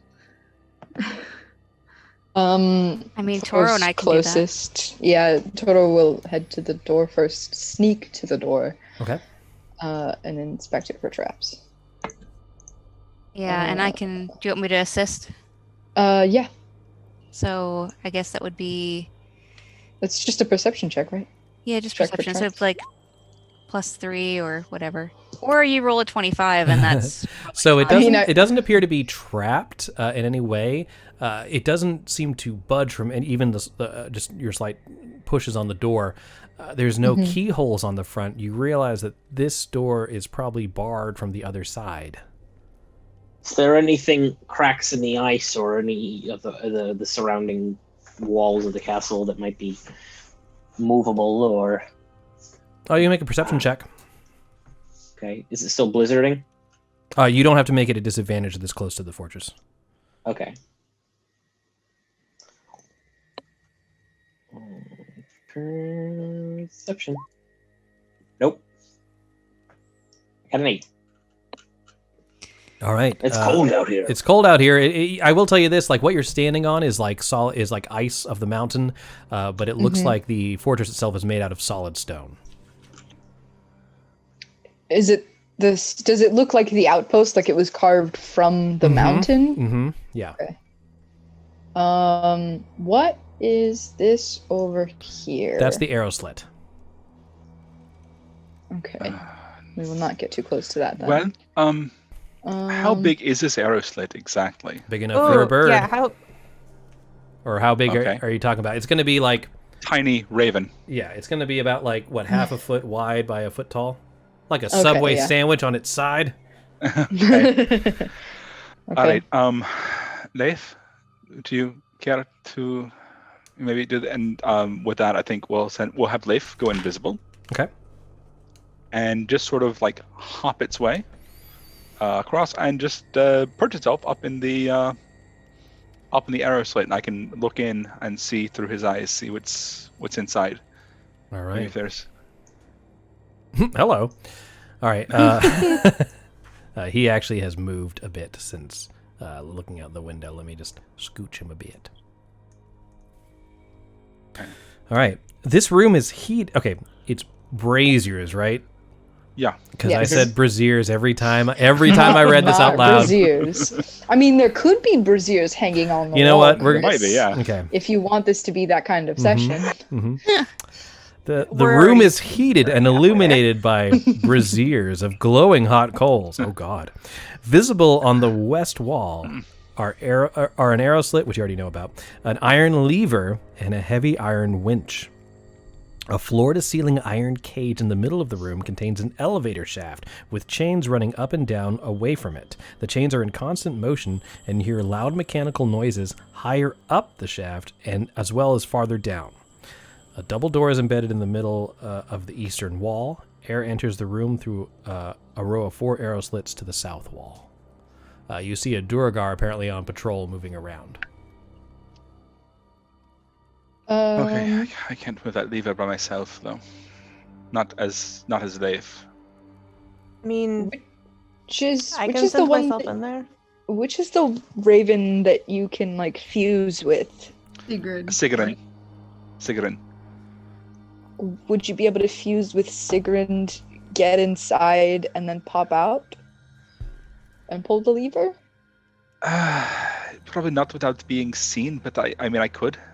Oh, Chris, we can use the arrow slits to shoot through, right? Yes, you can. Okay. Toro can turn invisible and try to get at least one shot off on the duergar. Just a fair warning, if I was shot by somebody that I didn't see, I would run away and raise an alarm. Unless you can kill him in Unless you can kill him in one shot. Probably not. Well, I was gonna say I would use that as cover for Tira to get inside. The problem is we're gonna. We would still be stuck outside. I would say if we can't kill him in one shot, then we run the risk of having the room flooded. Yeah. You know. So is it possible for you to be? Really don't want to do this. Tiny. Can't you just like squeeze in there real quick? You know. No, Anerissa's not that tiny. Damn it. Really don't want to do this. Okay, maybe there's a different way. Well, Button, were you saying something? Yes. Can you be like a tiny creature and go in there and somehow maybe open the door from that side, and we can come in and just sort of, you know. Yeah, I can. I can't guarantee if the duergar is going to raise the alarm, but. Well, if you and I go in and Toro's invisible, we could try to attack. The duergar is moving to the north and out of your sight. Okay. Problem solved. Well, if it's a risk, but I suppose if we want to, I can try to move in, and I imagine the lever's going to make noise. It's probably going to alert somebody, but I don't know of any other way of doing this. Would you be able to get in, pull the lever, and then get out the same way? Yeah, I can merge with Sigrun again and fly out to the same window. That way you're not stuck in there by yourself. Yeah. No, that's fine. Yeah, I have an escape if anything goes wrong, I suppose. Raven form. There are certainly these are arrow slits, Chris, by the way, on the wall. To this. Yeah, I have escape routes then, I suppose. All right. Okay, I have a plan B as well. So, if I have to go nuclear, I suppose that's what it is too. Okay. All right. We'll put the lever right here. Okay. Are we sending in Natel and Tira? You want me to come with you? Don't No, right now, don't endanger yourself. It's just me. If something goes wrong, it's just me. Okay. So Sigrun swoops into the room, and then Tira materializes out of Sigrun and the levers in front of you. All right. I'm gonna go ahead and. Does it look like it would? Is it like at the bottom of a? It's up. Mechanism? You'd have to pull it down. Up. All right. So yeah, I'm gonna go ahead and just lean my weight on it and just sort of. All right. You hear some mechanical noise to the west, and the rest of you see the two stone doors open. And as they open, you also see a portcullis being raised up. And then you hear the sound from the north saying, "Oh, Drek, why are you opening the gate?" Roll a perception check. Who? Just Tira. 24. So in the corner, you see barely out of your peripheral vision a small sense of movement, and you notice a duergar dwarf over in the southeast corner. He looks towards you, locks eyes with you, puts his hand to his mouth, his finger to his lips, and then turns completely invisible. All right. I think as a reaction, I'm going to go ahead and merge with Sigrun. Okay. And fly out the window. All right. As you do, the duergar who was previously in that room comes down, sees a bird fly out the window. It's like, it's just these crows. Where did that Drek get off to? And he continues his patrol. The door is open ahead of you. All right. Do we go in? Yes. I don't imagine it's going to stay open for long. How long does Pass Without a Trace last? I think an hour. Hour. Wow. What does anything dispel it, like turning into birds and flipping levers and things? I think it's every Yeah. time you make a stealth check. Yeah, it's a concentration. Oh, okay. So when you make another stealth Yeah. check, you'll all get the +10. All right, I'm going to need you to make another one now. Okay. All of us, right? Everyone this time, yes. 28. That'll do. 30. 21. I'm shift Oh, pinging. sorry. With Pass Without Trace, that's 38. Jesus Christ. Jesus Christ. Oh, yeah, I got 25, so not quite. Yeah, I got a 14. Okay. Yikes. You have inspiration. You do have inspiration. You have 2. Anyone wants to use I that? mean, do we want to use that? 14 is a little low. I would at this point because Mirnik's got a 25. I would say. Yeah, Go ahead. I think I'm Yeah, go very ahead. much dragging All right, the rest you're of at the 1. deck down. Alright, You can also guide yourself, right? Or would that break concentration on Pass Without Trace? No, it wouldn't break concentration. I will guide myself though. So that's a 18? Okay. 18 will... and 22. Okay, all right. That's a DC. So as you you can move into this room here, I'll describe it to you guys. Okay. Beyond the portcullis is an empty room with narrow openings at the far end and an arrow slit on the western wall. Peering through, you see what look to be more doors on the other side. And there is another duergar who's on patrol, moving back and forth, but he does not notice you. Okay. As if you have passed without leaving any traces. Interesting. Okay. These openings to the north are not arrow slits. They are a little tight, but they're dwarf-sized, yes. But they are. You can pass through them, yes. Okay. Toro will get up to here and take a sneaky peek around the A corner. sneaky peek. Oh. Yeah. For more sneaky peeks, like and subscribe. It looks like this. Peek through the path hole. It looks like this branches off a little bit more into a larger hallway. Over there. Okay. Are these doors to the west closed? Yes, they are closed. Okay. Toro will like turn around and basically gesture like the doors are closed to the left, we should go to the right. We did see that duergar off to the right-hand side. Mm-hmm. What's the plan if we run into him? Do we just try to take him out quickly? You know how in stealth games you can just take a minute and watch the guards to figure out their route? I think we should wait and see which way he goes. Like, hold in this room real quick just to see. Because earlier he left that room and now he's came back in. Yeah. So, like, if he has a set path. Okay. But he might also have heard the mechanism going as well. Yeah. So you do hear a click and a and the doors are now closed behind you, as if that duergar has reset the thing. Okay. You do know he goes north. He's not following a line. This is not a sobriety test for the duergar. It's really hard to draw straight lines with this tool. Right. So maybe he goes further this way. He could be coming this way. You could lay a trap. Do we have the materials to lay I mean, a trap? like, you Or could, do like, just have mean, like, weapons ambush. And like an ambush, okay. yes. An ambush, okay. You could take a rope and attach it to a tree and leave a stake on the ground. I'll press myself up against the wall there at that corner. If he comes by, I'll wait for him to get by, and I'll get him from behind, and just sort of. All right. Yeah. Cool. All right. What was that noise? Oh, just a box.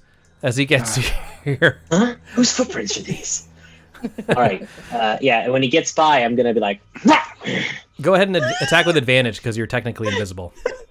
Okay. Do you want to? I mean, you're already attacking, but.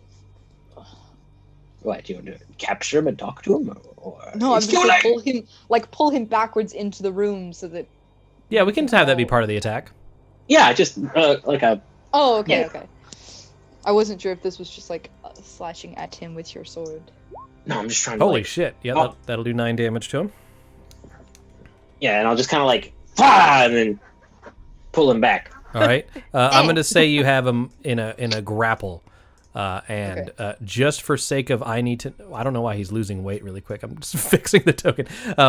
Just to make sure I know if I need to raise an alarm, what I'd like you to do is we're going to be rolling initiative. I cannot raise an alarm while I'm grappled because I feel you have me in a chokehold. Yeah, I got like my hand over your mouth too. Yeah.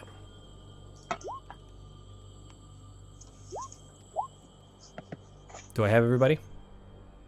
Today I'm gonna roll over a 5 for initiative.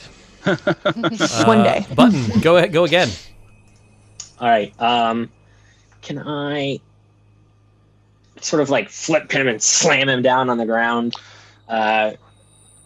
Do we need to talk to this guy? That's what I'm. Yeah, that's what you need. Yeah, you can either kill him or. No, we don't need to talk to him. And then I'll just push my blade through his throat. All right, cool. Go ahead and attack with advantage, as you have in a grapple. And he's sort of surprised. I'll say he's also technically restrained, which is why I get the advantage. Yeah, 9 damage to him. All right. Yeah. It looks like one more hit should kill him. All right, so I have 2 attacks. That's exactly how many you needed. That is exactly how many hit points he has with that. Yeah. You snap the duergar's neck and he is dead. Probably drag the body back out of the room. Yeah, you put him into an obscure corner where no one will find him, so we don't have to worry about that. Toto will search the body for any keys or Good convenient call. maps. Let me double check. That was the dude from that room. Convenient map of the Yeah. the inside of this place. With traps outlined. Yeah. Yes. He's new. It was part of his orientation. He got the pamphlet on him. He has Dragon nothing turn on off him. button He has here. nothing on Yeah. him. What kind Nothing of on armor is he him? wearing? Okay. He is currently wearing... Oh yeah, does he have any Chardolin on him? He does not. He is wearing scale mail and carrying a shield, as well as a war pick. Okay. Okay. Yeah, nothing of use to Toto. Yeah, that's... let me see. God, there's nothing I can do with that, probably. Unless, I don't know, does someone want a shield? Well, no, because a great axe is two-handed. Yeah, I can't have a shield. I mean, Can you wield a great axe one-handed? No, battle axe you can't. No, Or there's yeah. or whatever. Oh, it is. that's what I'm thinking of. Yeah. Okay. Because Angelette had a battle axe, and that was one-handed. Yeah. I put a better looking All little lever in here. I figured that was important for the immersion. Yeah. Yeah, I appreciate that, Chris. I like that lever. That's a nice Good lever. It's a lever 2000. And there's not a is what I second call one it. in the room, right? We won't accidentally pull the wrong lever. Right. It activates a crossbow. What would you guys like to do? Or a trapdoor into a pit of alligators. Yeah. So Wrong there lever. was another one as well that was invisible. What? When I was in the room, right after I pulled the lever, he saw me. I turned and I merged with Sigrun, and I flew out of the room. But that one that we just killed, he called for Drek, and Drek, I think, may have been the one that saw me. I don't know where he is. And he didn't seem like he was going to raise an alarm, or because we've just We kind of just walked in here. I mean, we have not so far that we know of, but then it could be an invisible alarm, or he could have gone off somewhere else. Sometimes you just have to, behave as if you're supposed to be there. And a lot of people just let it go.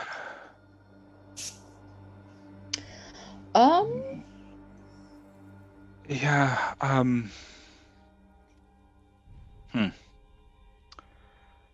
But if he didn't raise any sort of alarm when you were messing with the front door, essentially, maybe this one could give us information if he's still in the room? You hear sounds coming from the room to the east, west, the left-hand side. Yeah. This guy walking around. Okay. Real quick, how does the spell Disguise Self work? It lets you appear as something within one size level bigger or smaller than you, I believe. I can wisdom check against it.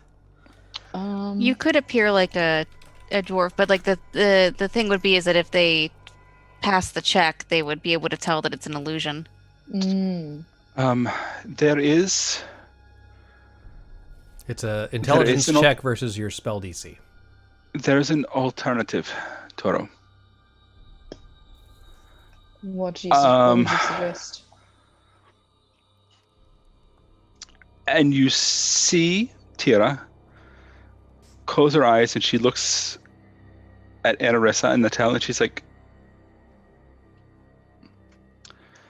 "Come, trust me." Okay.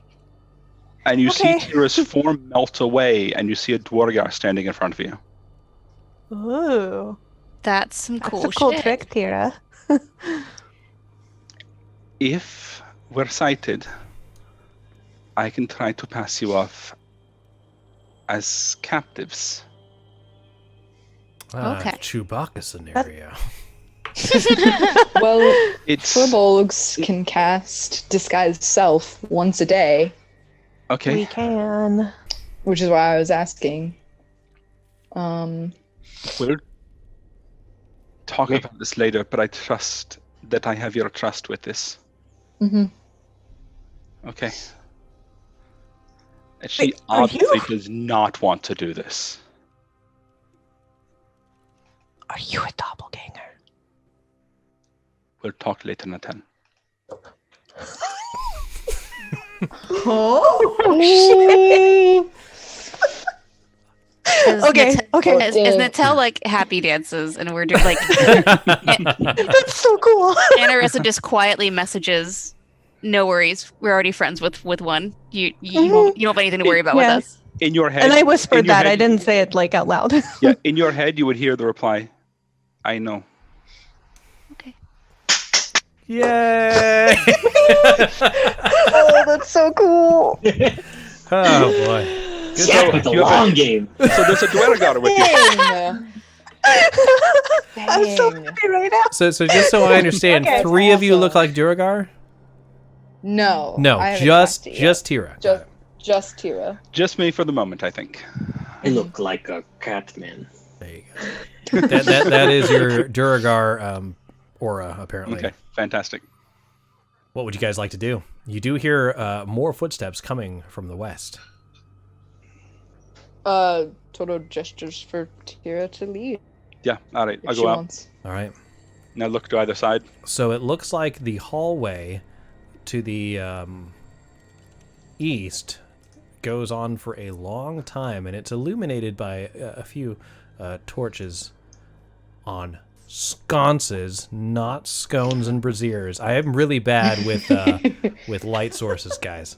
But it looks like this also opens up to the south there. So a long hallway. Are you trying to say you're not very bright, Chris? God damn it. Wow. That's very enlightening, Seb. Thank you. That All right. actually hurt me. Both of you. All right. I'm not the brightest I crayon can't in hold the a tool candle shed. to your puns. All right. What are we doing, guys?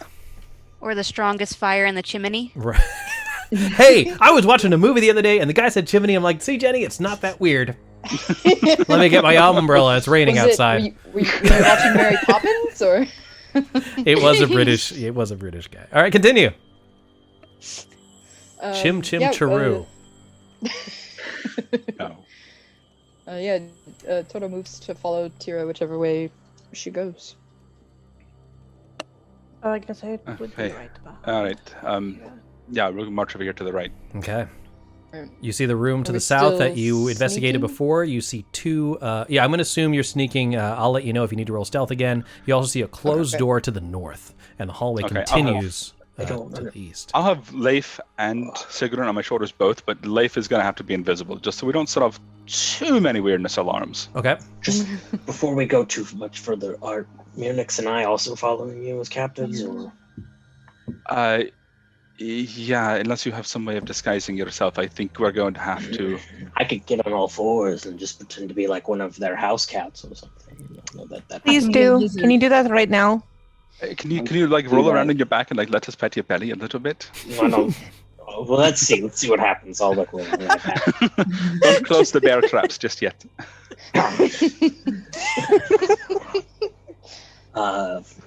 E&D. So High fantasy. cats and yarn.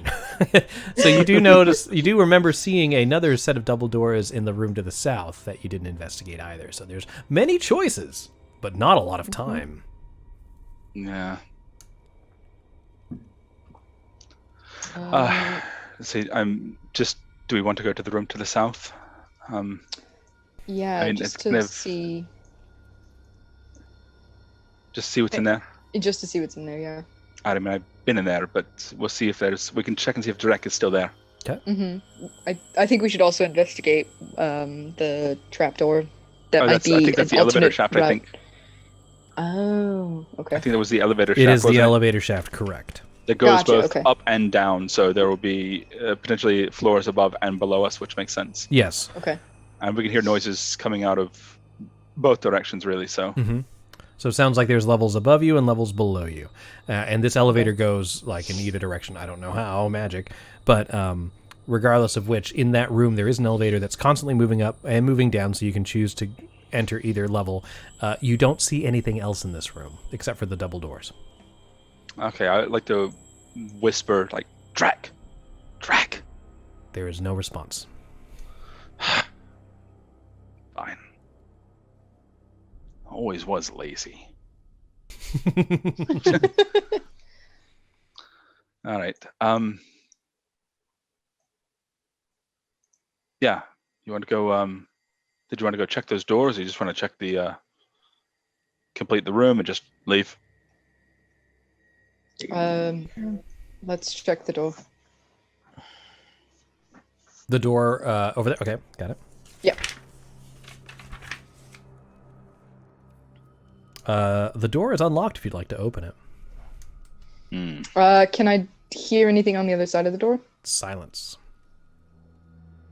I can't hear anything. Do we want to open it and just to check? It's unlocked. No traps. Wait, did you say it's not trapped? You didn't say you were checking for traps. All right. Well, I will check for traps then.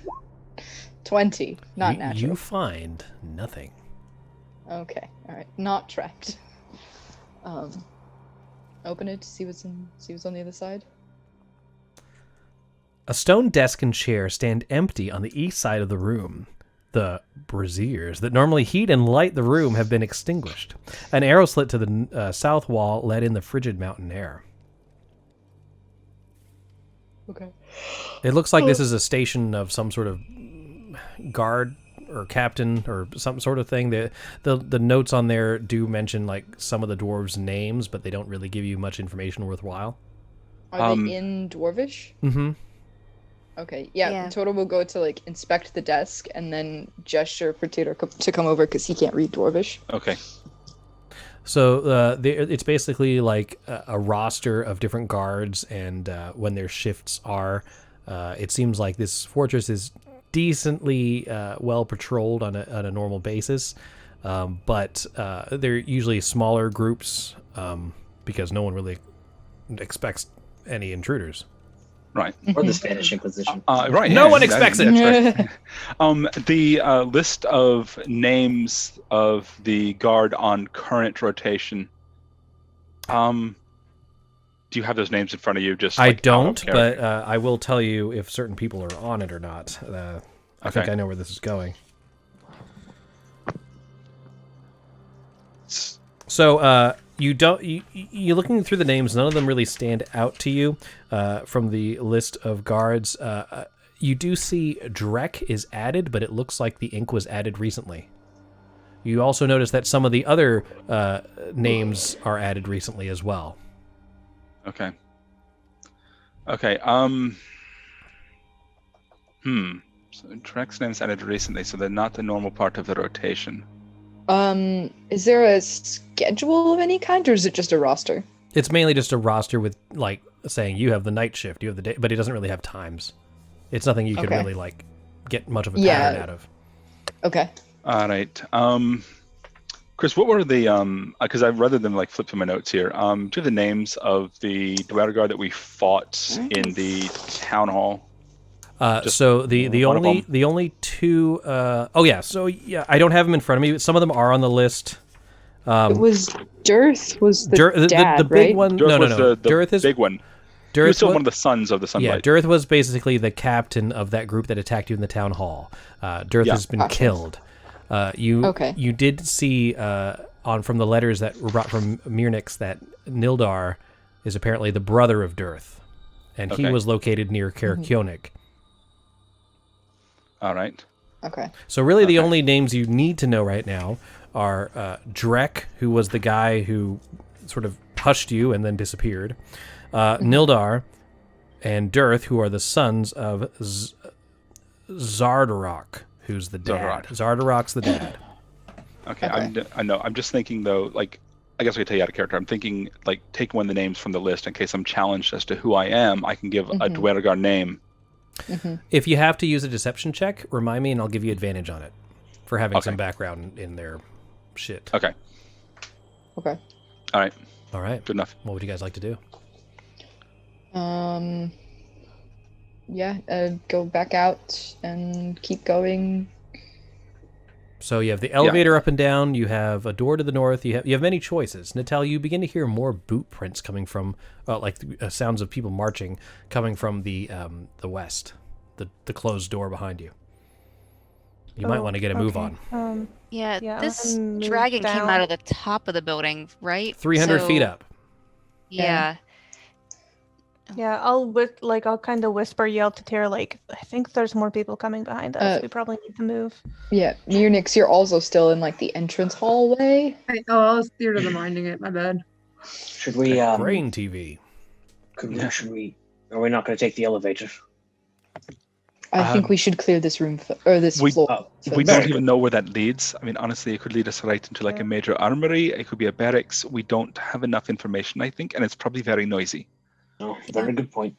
Just to not to railroad you or gamify you or anything like this, but just to give you a little hint, don't get in the habit of thinking you have to clear a level before you explore other ones. There are 6 of you, 6.5, and it's a fortress of Duergar. Yeah. Yeah. You don't have to clear everything. Yeah. This is not the. That's fair. I will tell you in this way, you probably wouldn't be able to. Just saying. Yeah. Okay. Yeah. No, I agree. That's fair. Oh, really? I can Here we challenge go. accepted. We can do it. Button Alright, goes off by himself to go. Toto will Gets go every to the duergar down to store and- 1 hit point. And then I come and save him by killing the rest. All right, Tora, you're checking up that room to the north? Yes. Just listening to see if I can hear anything on the other side. No, you just hear silence. Okay. Perception check for traps. Another 20? Nice. All right, you don't see any traps, and the door does not appear locked. Okay. Open it. Right.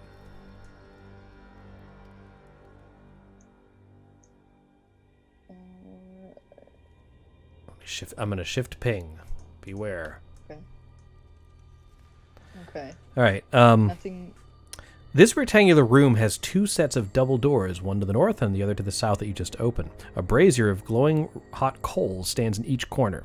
That sentence, by the way, is in every description.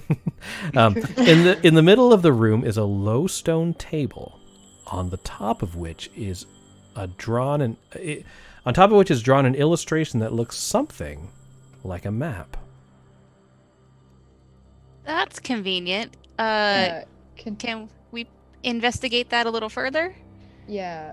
Can we do another perception check to make sure, like, there's no traps in the room or anything? I don't know. Yeah, you can roll a perception check. Okay, one more perception check. I'm, like, taking a step in the room and checking for more traps. Holy shit! Damn, alright.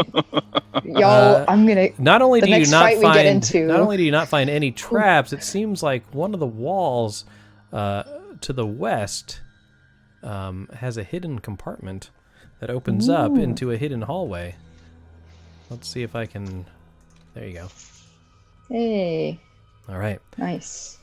Toto gestures for Enarissa to check out the paper on the table and goes to open this secret passage. So I'm sure it's in Dwarvish, so I can't necessarily read it, but like, it definitely looks like it's a map. Do I see anything like? Yes, you do, and I'll show you. I'm going to change maps really quick. Don't freak out. We'll come right back. It appears to be a map of Icewind Dale, and written on it are each of the individual 10 towns. Above the map is mounted on a thin iron stand is a 6-inch tall dragon figurine, which is carved out of charlatan. Its wings are outstretched. The figure stands is attached by an iron rod to a groove carved into the table, allowing the figurine to move across the map from one area on the map to another. As you're paying attention to it, you do notice that this is a flight plan. And is the figure moving at all? No. But there are indications on the map, and it shows like where it could move. So here. Is there any sort of sequence that we can make out? Yeah, that's what I'm going to show you. Yeah. Yeah. So, dragon goes this way first. Can you guys? I'm going to make it red so you can see it a little bigger. All right. So dragon goes this way first. I'm not seeing a map. I'm not seeing anything. Oh, there's a light blue line. There Oh, it is. there we go. Okay. Yeah, I made it. You know, okay. let me zoom out for our viewers, because it's a lot, and it looks like it goes in the following direction. Come on, where's my pointer tool? Oh, come on, why is it blue again? I switched it to red. So it looks like it's going. Oh my God, come on! That's red. Okay, well, I guess I'm not allowed to use red. Do you use pink? Good God.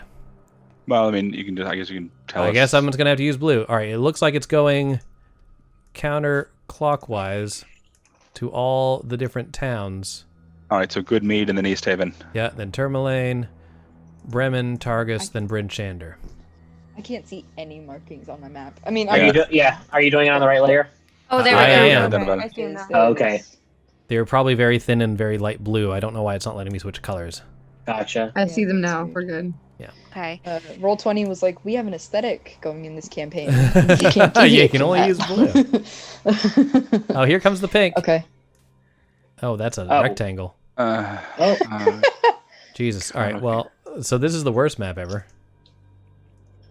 All right. It goes this way. Yeah. Oh god, it hits Yeah. Bremen after Tamerlane as well. And then after Bryn Shander, the arrow points back to here.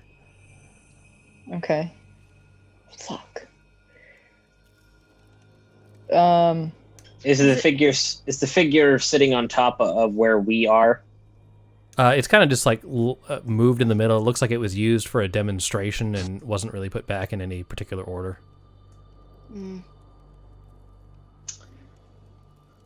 I'm gonna knock it off the table. Not even like a cat. Like I want to like. All right, get you it away smash from the me. Chardolin figure, and it breaks off the iron little rod and slams to the ground. Maintains its thing. You look at it and you realize, oh, this could be worth something. Yeah, we can I'm not gonna touch it. put it in a bag, maybe.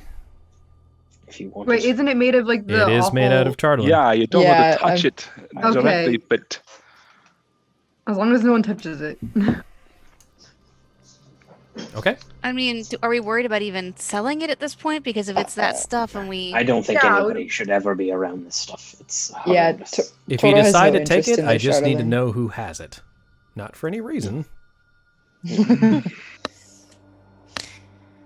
I say we leave it. Yeah, let's just leave it. Yeah. Yeah. I don't want to give that to somebody. on the other hand, is this Is it- controlling it though? Like if we take it, do they lose the ability to control the Oh dragon? god damn That it. was my concern. Guys, they made What? artwork for it. Here it is. Oh, okay. I did all that drawing. Look how nice and those arrows are. Oh.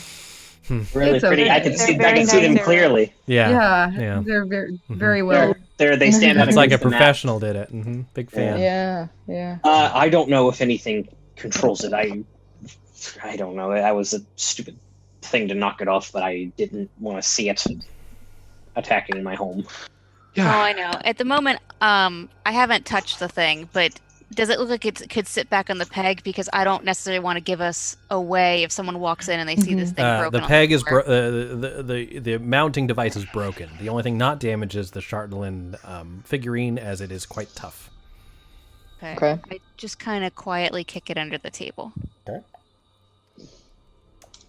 Yeah. All right.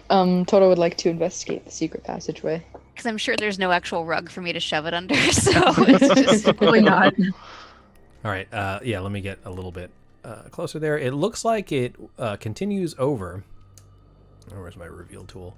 Into about, oh, come on, like a 30-ish foot corridor that is completely obscured by not my reveal. There it goes. To another wall with another hidden compartment, which is obvious on this side of the hidden corridor. Okay.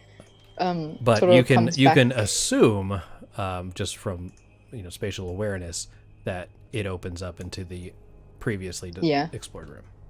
Mm-hmm. I am Okay. shift Toto- pinging. Beware. Look at that Mirnix doesn't valor know that sign. because Mirnix is lost. Mirnix is always lost. Mirnix is like, oh, another door, you guys. There's a whole other room over here. Yeah. Toto points out the secret passageway and just lets everyone know that leads to the room we've already passed. Yeah. And then he heads to inspect the doors up here. Okay.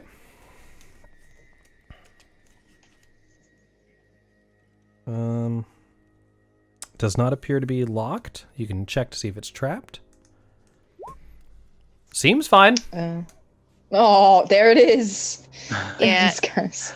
Is that one of those things where I can walk up, see him like flounder with it, and go, "Let me check it"? You can check. Okay, so I walk up. I mean, and- he hasn't found any traps yet, so I'm sure. I'm just like, I'm just gonna, yeah, I'm just like, well, I'm watching and I'm just seeing like, it doesn't look great, and I'm like, let me just give you a hand. He's probably getting overconfident at this point, so he just sort of like looks God it up and damn down. it. And is like, Wow. yeah, it's Seems fine. Yeah. We're both really confident. Yeah. Do we hear anything on the other side? Don't seem to. Yeah, I figured that was gonna be the. in character, he'd open the door.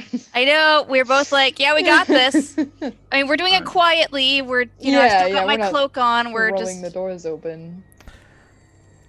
Braziers heaped with with glowing hot coals heat this chamber, which contains a large stone bed covered with soot-stained furs, its head against the north wall. In a shallow niche above the bed is a bas-relief of a giant, scowling duergar clenched in its teeth. At the foot of the bed is a flat-topped iron trunk, sealed with a bulky padlock. A stone door is set on the western wall. okay. Well, if this is someone's quarters, it must be someone important to have their own room. And it's big. It's a big room. Yeah. Yeah. Toto would head in and take a look at the trunk. Is there like a desk or anything with like papers that would suggest, There is no desk in here. The iron trunk appears to be bolted to the floor, and it is locked. Okay. Can I check it for traps and then try to pick the lock? Mm-hmm. Do you want to do this with like advantage since I'm right there with you? Yeah. Okay. Let's do it. Since our last rolls were so great, let's. Yeah, right. All right. So here's the check for traps. I mean, they can only get better. It doesn't appear like the exterior of the chest is trapped. Okay. Do I have to make a separate check? I don't to see like if the that you lock say it. is trapped. Well, you can't see the interior from here, can you?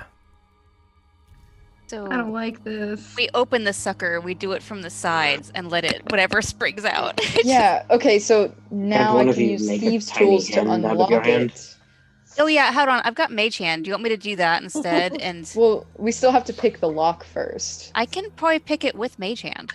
I'm pretty sure I can do that. Don't have as an arcane. You don't have the same dextral possession of the mage hand that you do with your own Yeah. hands. You need to do it yourself. I think as an Arcane Trickster. Oh yeah, that's right. If you have something special, feel free. I know I normally think you can't. If you can find that, it's sure. I will. Description of Arcane Trickster Rogue's Mage Hand Ledger Domain feature states at third level when you cast Mage Hand, you can use the Spectral Hand Invisible and you perform the following additional task with it. You can use these tools to pick locks and disarm traps Sweet. at range. Let's do it.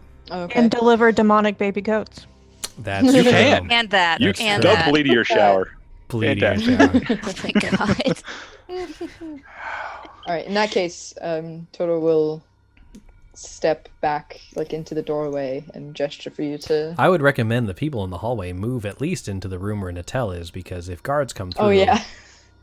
I know, right? They're all just chilling out there.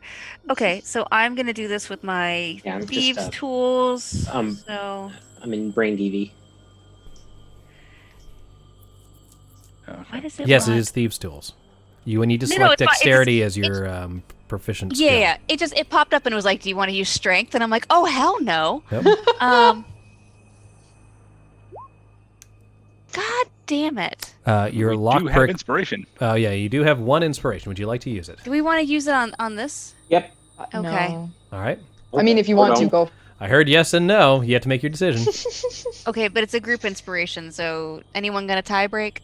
Yeah, go for it. That's a go. It's very possible this I don't information care could that be much. very useful. All right, go ahead. Make the Yeah. roll. I mean, we do have people's lives on the line here too. There we go. 17. Unfortunately, your lockpick bends into the stone lock and is unable to That open. is a high It's a DC. very high DC. Wow. That means it's really important. Yeah. You do not have the tools to do it. If someone else has another way to open the chest, great. If not, then there's still the closet.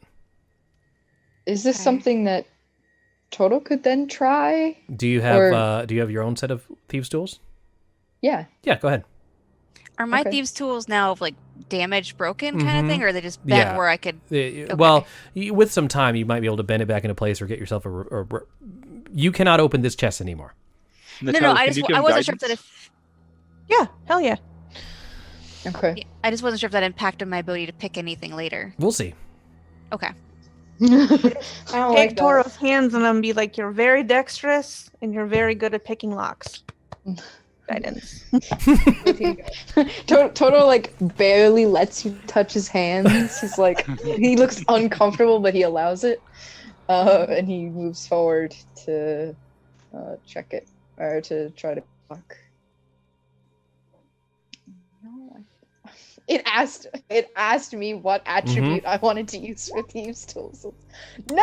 Unfortunately, Well, you unable. forgot the- to Well, open the you have to chest. do have four. guidance. 4, sorry. Oh, you're right. All right, you need to roll a 3 or a 4. Hey. Oh, wow. Okay. Yay. Toto Okay. gives Natella a thumbs up. How fast do we all die? Yeah, right. All right. Is it a mimic? You open the chest, and inside appear to be many different personal possessions. You'll have to take them out of the chest for me to describe them to you. This is so. Can we use Mage Hand ominous. for that?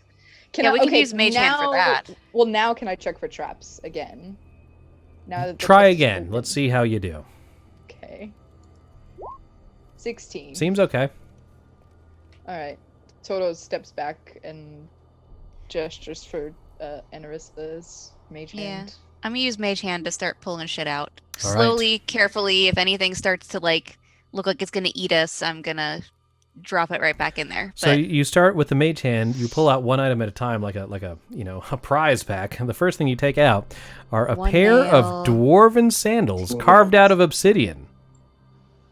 They look like they'd be worth sound quite comfortable. a large amount of money for this amount of obsidian in one place. There's sandals made out of stone? Mm-hmm. Yeah, They're it doesn't dwarves. sound The bed is made out of stone, guys. Yeah. They also live in the Underdark. Yeah. A quilted smoking jacket, size for a dwarf, and sewn with gemstones. Oh my god. Ooh. What? Can we send that to Figs? In the past? We can put it on his grave. Yeah. We can find his grave. Right. Oh, I know where God. Figs is It's in the buried. middle of a Yeah. dragon turtle. Figs is probably buried in the Shadowfell. Let's be honest. We'll Yeah. see. Don't get me started. Okay, there is more. There is more, guys. This is the Okay. all right. If anyone watching is looking for a gift idea for duergar dwarves, let me continue. Chris, is there anything plot relevant in this chest? I believe this is all plot relevant. You need to You know your would. enemy. Yeah. The next item on the list is a malachite beard comb set with Ooh. 7 Oh, Toto will red definitely garnets. pocket that. Toto will definitely pocket that. All right. The last heavy item inside is a hookah made of platinum and star sapphire. I want that. It is very ornate. Guys, we're going to be selling all of this. That thing had 7 Yeah. garnets in it.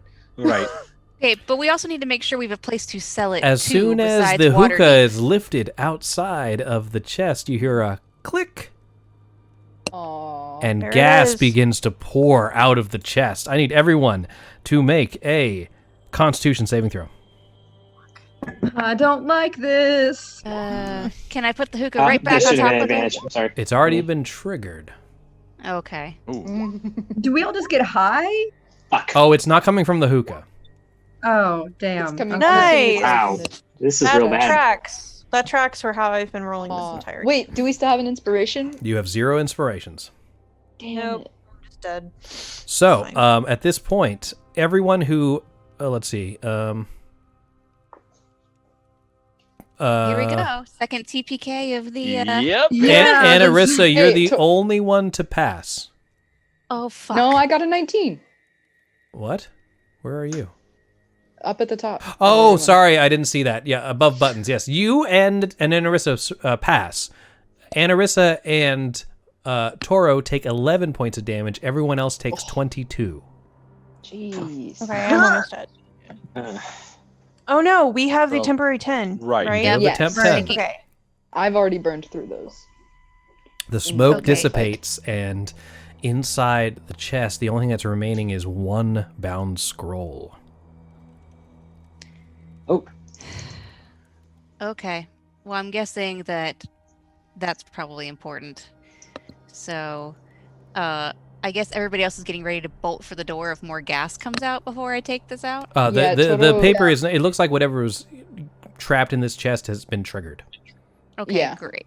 Because I he take- said that was the last heavy thing, so it Mhm. was Yeah, like, it was That's a what I- weighted like a platform. plate. Yeah. That's what I figured, but I don't. Yeah. I don't trust the DM. That's fair. So, Okay.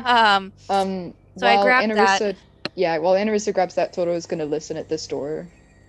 Okay. The door to the There's west. no sound from that door. Inside the paper is some characters in Dwarvish. Do you read Dwarvish, Anarissa? Nope. I read a bunch of other stuff, but not that. So All I'm right. going to hand off to Tira, and then I'm going to check and see if anybody wants healing potions because I have 4 of them. Fine. This is 12 damage. This is the first I've taken all day. I'm just checking. Yeah, I'm half dead, so I'm gonna take one of my own. Oh shit! Do you want one of mine?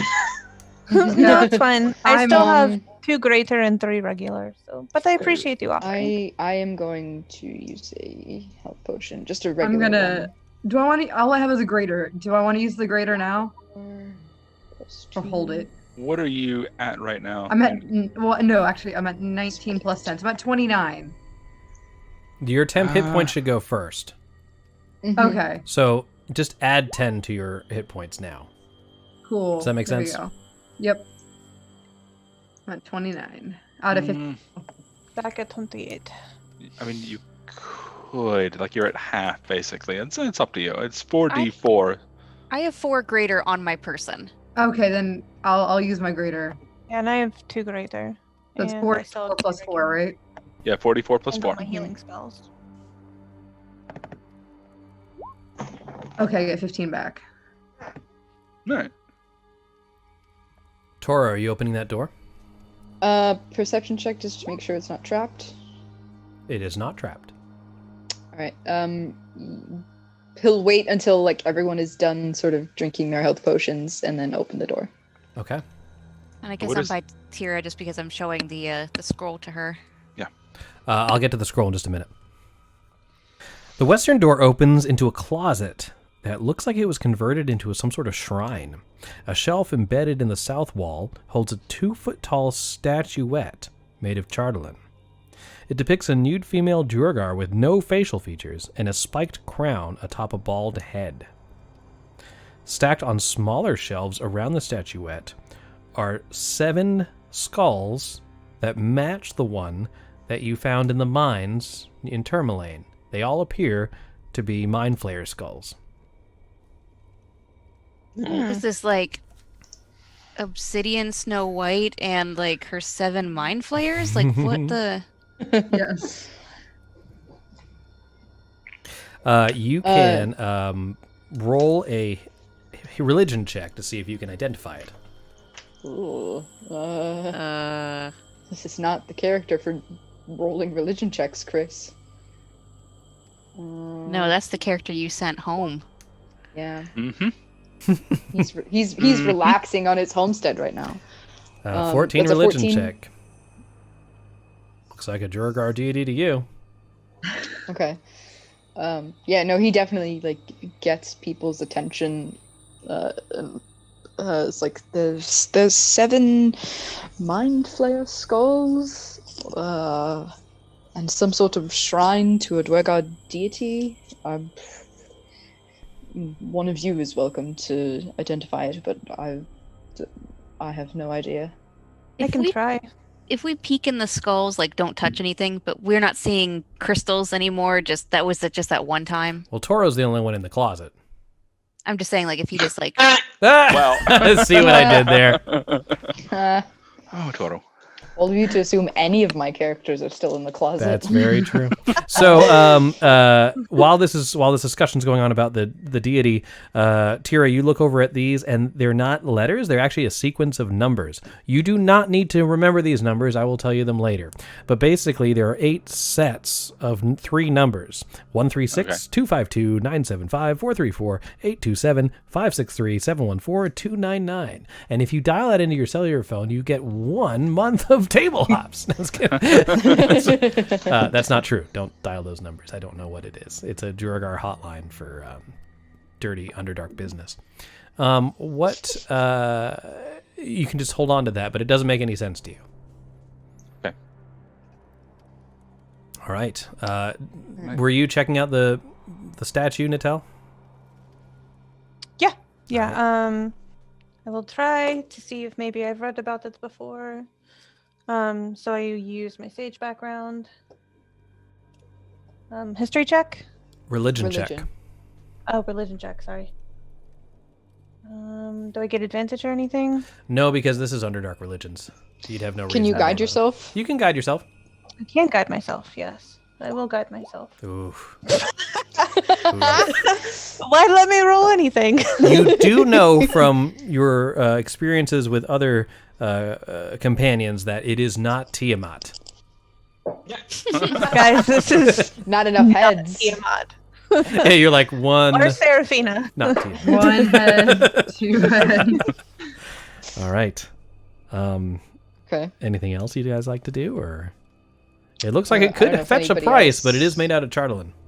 Yeah. Yeah, if it's Chardolin, Toro would not want to touch the Chardolin or the Mind Flayer. And you left the dragon Chardolin, right? Yes. All right, making sure. Yeah, I kicked it Not under for the any table. reason, just making sure. All right. I'm sure that won't come back into Yeah, play it won't come later. back up. Of course I mean, it would No. bite us either way at this point. Maybe literally. So, everybody, I just wanted to mention we have about 15 minutes left in our session, so I wanted to sort of let you know our current situation. You're in the middle of a duergar fortress. You know it is multi-levels. You have taken some damage. You have some healing. You do know there's a dragon heading towards 10 Towns, and you do have its flight plan. You can either A, continue to explore the fortress, or B, head back to 10 Towns and hopefully intercept the dragon. But we're 2 days away from 10 Towns, right? Yeah. Traveling by foot, it would take you 2 days to get there. Like, all of our mounts are gone. It was 15 hours With mounts. with mounts. It'll take you 30 Like, hours without. 2 days of travel. That's. We're I mean, not if gonna. we want to try, but I mean, I've personally used a dragon to kill an island in just several minutes. Yeah, entire island, only one survivor, just gone. It's up to you guys. I mean, but it didn't look like it was a real dragon, right? Like this is some sort of ice constructed thing. So Yeah, but it's huge. Which means it'll be harder to kill. It's a No, giant. but I'm It's Robo Dragon.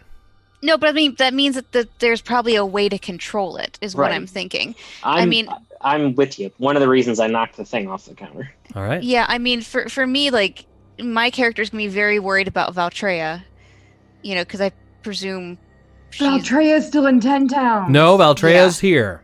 I said Oh. I said the characters are in the background. I mentioned that before Yeah, we we're left. all here. Oh, You okay, did. okay. Oh, You okay. did. So I I panicked missed. for a second. I was No, like, oh I my missed god, that I'm part. right gonna here. die. Hey, guys.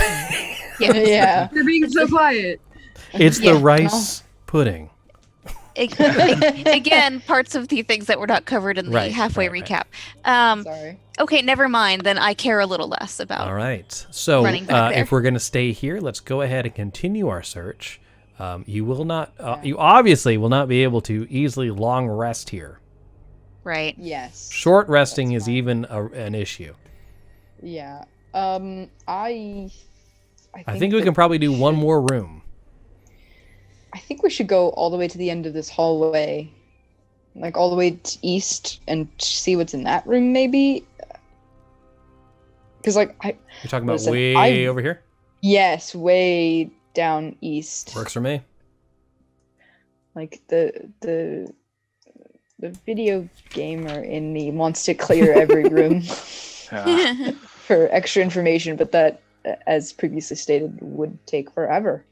Yeah. So yeah, I think we need to start skipping rooms. Yeah. I mean, if we get some sort of idea of where to go and how to stop this, then we should head there. But at the moment, I don't think we have that much of a clue on where they're controlling the dragon from, except that this is obviously some sort of leader's quarters here. So yeah, although why it's right by the front door, that seems like a bad place to put that. But I think it's a safe bet to assume that whatever's happening with that thing is happening upstairs. Yeah, it was released from the top floor. So it was I released from the like, top floor, but doesn't mean it's. I would controlled. have my control yeah. mechanism where it is. Like, No, yeah, that's a good point. Like I wouldn't have the control mechanism in the basement and then the dragon being up top. Because what if the dragon goes haywire? You got to send the message all the way down to the basement. To turn Yeah. it off. All right. So where are we headed, guys? Yeah. Can climb the elevator shaft. Yeah, top floor, I guess. So we are going to the elevator. Yes. All right. And you're taking the elevator up. Am I understanding that correctly? Can we send a scout, or like, can we do something to try to see what we might be going into? I can climb and check. I mean, there's me. Also, there's We Leif. have a bird. You sound a little. Well, I mean, like, it might be good to send Leif up there, because can't Leif be invisible as well? Yeah, Leif is in fact currently invisible, sitting on Okay. my shoulder, but yeah, you will not see Leif. But yeah, Is that- Leif can communicate with me anywhere on the material plane, so... Okay. All right. So you can have him go up the shaft. Heyo. All right. Yeah, let's all... Because while he does this, I'm blind, so if we should probably sort Yeah. of watch my back while I'm doing this. All right. Oh, I think we're all watching Yeah. your back. Okay. So All right. Yeah. So we probably should be. Leif goes up the shaft, and Watch your mouth. yeah, that was good. And appears up hi. here. So you're gonna have to put your little person there, just to put Leif there. Okay. Yeah. Anaris, sorry you got lost. Here you go. No, yeah. When And- you shift pinged, it pulled me into the darkness. Mhm. So So up there, you see. Ascending the elevator shaft deposits you in the middle of a large room with machinery filling the eastern half. A duergar stands in front of a double door in the north wall, and another in the southeast corner next to a lever that juts out from the east wall. Braziers heaped with hot coals do little to offset the cold air blowing through the arrow slits in the southern walls. This is also where... I can kind of just show you that now. The large doors were located over here. They're still open regardless of what it looks like. Okay. Which doors? Here. Shift ping. These two giant doors. Oh, gotcha. Okay. Okay. All right, so that's the dragon portal there. There are two duergar, and they will definitely see anyone who emerges from the shaft. Watch your mouth. We're just talking about check. All right, I imagine then as Leif, I'd probably just sort of drop down the passage, and we'll go ahead and relay this information to everybody back downstairs. There are two duergar there at either side of the room, and presumably probably more behind another door. Okay. Well, I don't suppose with the way the elevator is, we could go up with weapons prepped. Like, is it something where we'd have to climb up, or can? No, you can take the Well, elevator up. Let me see how many people can show up at a time.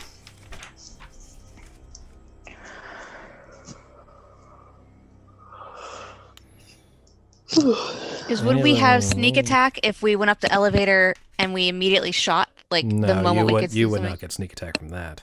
Okay, I wasn't sure if that was something where we could just. Natal and I could go up first and be invisible. Okay, An so option. 4 of you can go up at a time, and then the next group would arrive the second round. Well, I can, as a bird form, I can ride on somebody's shoulders if we want. That works for me. I can climb the shaft relatively That works for me too. with ease. So Well- mechanically how that will work is you guys will emerge from the shaft, and then we'll roll initiative. No sneak attack round, no nothing. Just right into fighting. Even if Nutella and I went up first invisible? Nope, that's different. Well, Sorry, that's I just what heard I'm- climbing and birds on shoulders. Yeah. No, that's fine. I'm suggesting that because Natel and Toro have the ability to turn invisible, they can go up first Okay. and get a surprise round as the other 4 people are coming up the elevator shaft. We can do that. I'm down. Let's do it. I like that. All right. If everybody so, likes that. And Tira can be on one of our shoulders. the bird As will not just- be invisible unless the bird can be invisible. Sigrun cannot be. Leif can, however. So Leif can come up with you. Yep, that's fine. Is that mechanically, is that allowable? Yeah. Is that something we can do? Sure. So what you're going to do is I'm going to shift ping. You're going to put Toro, Natel, and Leif on that elevator. Okay. Sorry, I'm getting there. Here we go. The rest of you will arrive in the second round of combat. Okay. All right. So with that, guys, let's have just... Let me delete all these. Just the 3 people in the upper level roll initiative, and I'll roll for these duergar. Okay. Where did you guys go? Directly above you. Above. Oh, okay. Yep. Boop. Okay. Zoom in. Fuck. Okay, there we go. And then, after Natel's got your initiative, then I want Toro and Natel to roll stealth with their +10. Okay. You could botch it. Never No. mind. What? Never mind. Guess who hasn't rolled yet? Oh, that's true. Side yourself. Okay, we're good. That's okay. We're good. All right. All So, with that, we begin combat with a surprise round. The duergar will not act this round. Natel, you're first. Oh, okay. All right. We're gonna move. Where the fuck? There we go. Alright, yeah, we're just gonna move over to this guy. Okay. I'm gonna wild shape. Okay. What are you being? Murder mittens. I gotcha. I gotcha. Let's see. Where'd you go? Dire tiger. Diger. Why didn't they call it a diger? That's too small.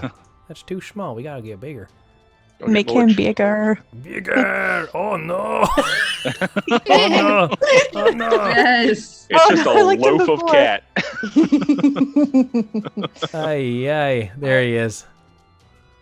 Is that good? It's a little small, but it's okay. I mean, how big is he supposed to be? Large? yeah, he's the same size as Chunk. There we go. Yes. Oh Lord, he coming. We're gonna do a bite. All right. All right. Go. wait, Yeah. Go ahead and yeah. You turn visible because you drop. You have to concentrate on this, Yeah. right? Yeah. Oh yeah. So, ta-da! Surprise! Just a tiger just so jumps that's out. a 24 to hit. Yes. That I definitely like to hits. think the invisibility wears off as Natel is like leaping and pouncing Mhm, through absolutely. the air. Absolutely. It's gonna be a 2d6 They're just plus like, I just want to say this duergar is like eating corn or eating like frosted flakes, and then this tiger just comes out. 11 damage. Got it. Great. All right. Do I have to make a check to see if I'm? Are you pouncing on me? Or you didn't have enough room to pounce, right? I did not have No, enough room to pounce. This tiger just came out of the elevator. Let's not be ridiculous. And Yeah. Leif, you're next. All right, Leif's gonna make its way over, and coming out of invisibility is gonna start trying to peck at this duergar. All right. Coming out of invisibility, does that give it advantage? on the attack? The invisibility was dropped because of the shift change. Pass without a trace is gone. Oh no! You're actually invisible. Leif I'm is just sorry. actually invisible. Attack with Yeah. advantage. My mistake. Okay, Sorry, I forgot you had that ability. that's cool. Oh shit! Yeah. I'll make my con check.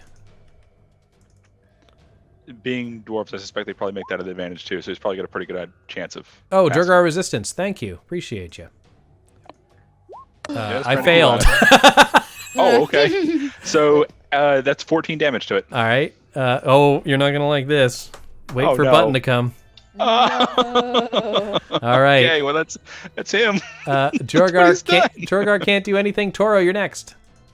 Toro, you are no longer invisible. Unless that you used a racial trait that I didn't know about. Yeah, it's the. Sorry, I thought this was the passed out trace. Yes, you are still invisible, then that's fine. So you can attack either. You can attack either Duergar with advantage. Okay, this is Furbolg, the hidden step. Hidden step. Yep. So you have either Duergar with advantage and sneak attack. Okay. I trust Leif and Natel. I'm going to attack this one. Okay. With the short sword. That'll do it. 26 hit for 7, and then bonus action Psychic Blade. Don't forget sneak attack. Sneak attack. Yeah, I was and you critted on Psychic Blade. Oh, that's right. Okay, all right. So let me roll. Just add sneak attack to that. Yeah. Yeah, 3d6. So we're at 17 currently. That's another 6 damage. 17, 18. Oh, you're not gonna like 23. that either. You're not gonna like that either. Are you for real? Yeah. No. All right. That was the end of the round. The rest of you can put yourselves on that same elevator shaft space, and then roll your self initiative, and then I'll descend it again.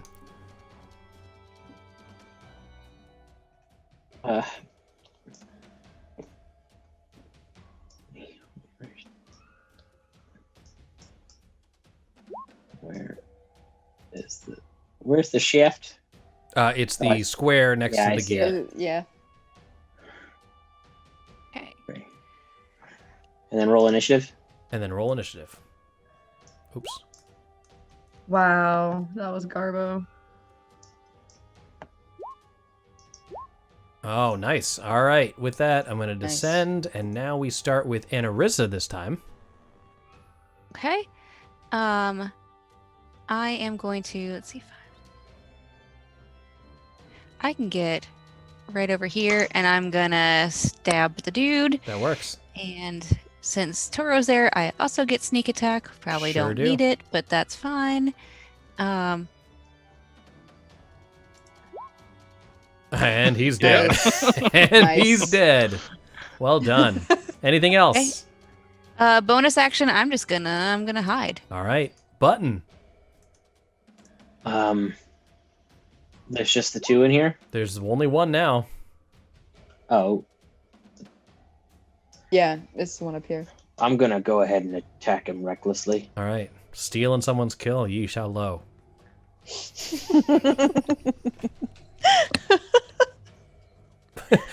Zach has left the meeting. All right. 16 for 6. That is enough to kill it. Well done. Nicely done. All right. So... just a little epilogue here. Thanks for joining us, everyone. We really appreciate it. We have Steven's going to be playing some games tomorrow, and then on Friday we have a very special Christmas RPG night. So be sure to check that out. I will be playing Little Cindy Lou Who, and I am no more than 2. So be sure to check that out. It's going to be a lot of fun. Thanks for watching. We're going to be ending tonight's session in the Duergar Fortress, so you will not get any resting or anything. We're going to be starting immediately from this point, and Valtreya will just be here, ready to go. Sound good, everybody? Sounds good. All right. Thanks for watching. You guys have a great weekend, and we'll see you next time. Bye. See you later. Bye. Good night.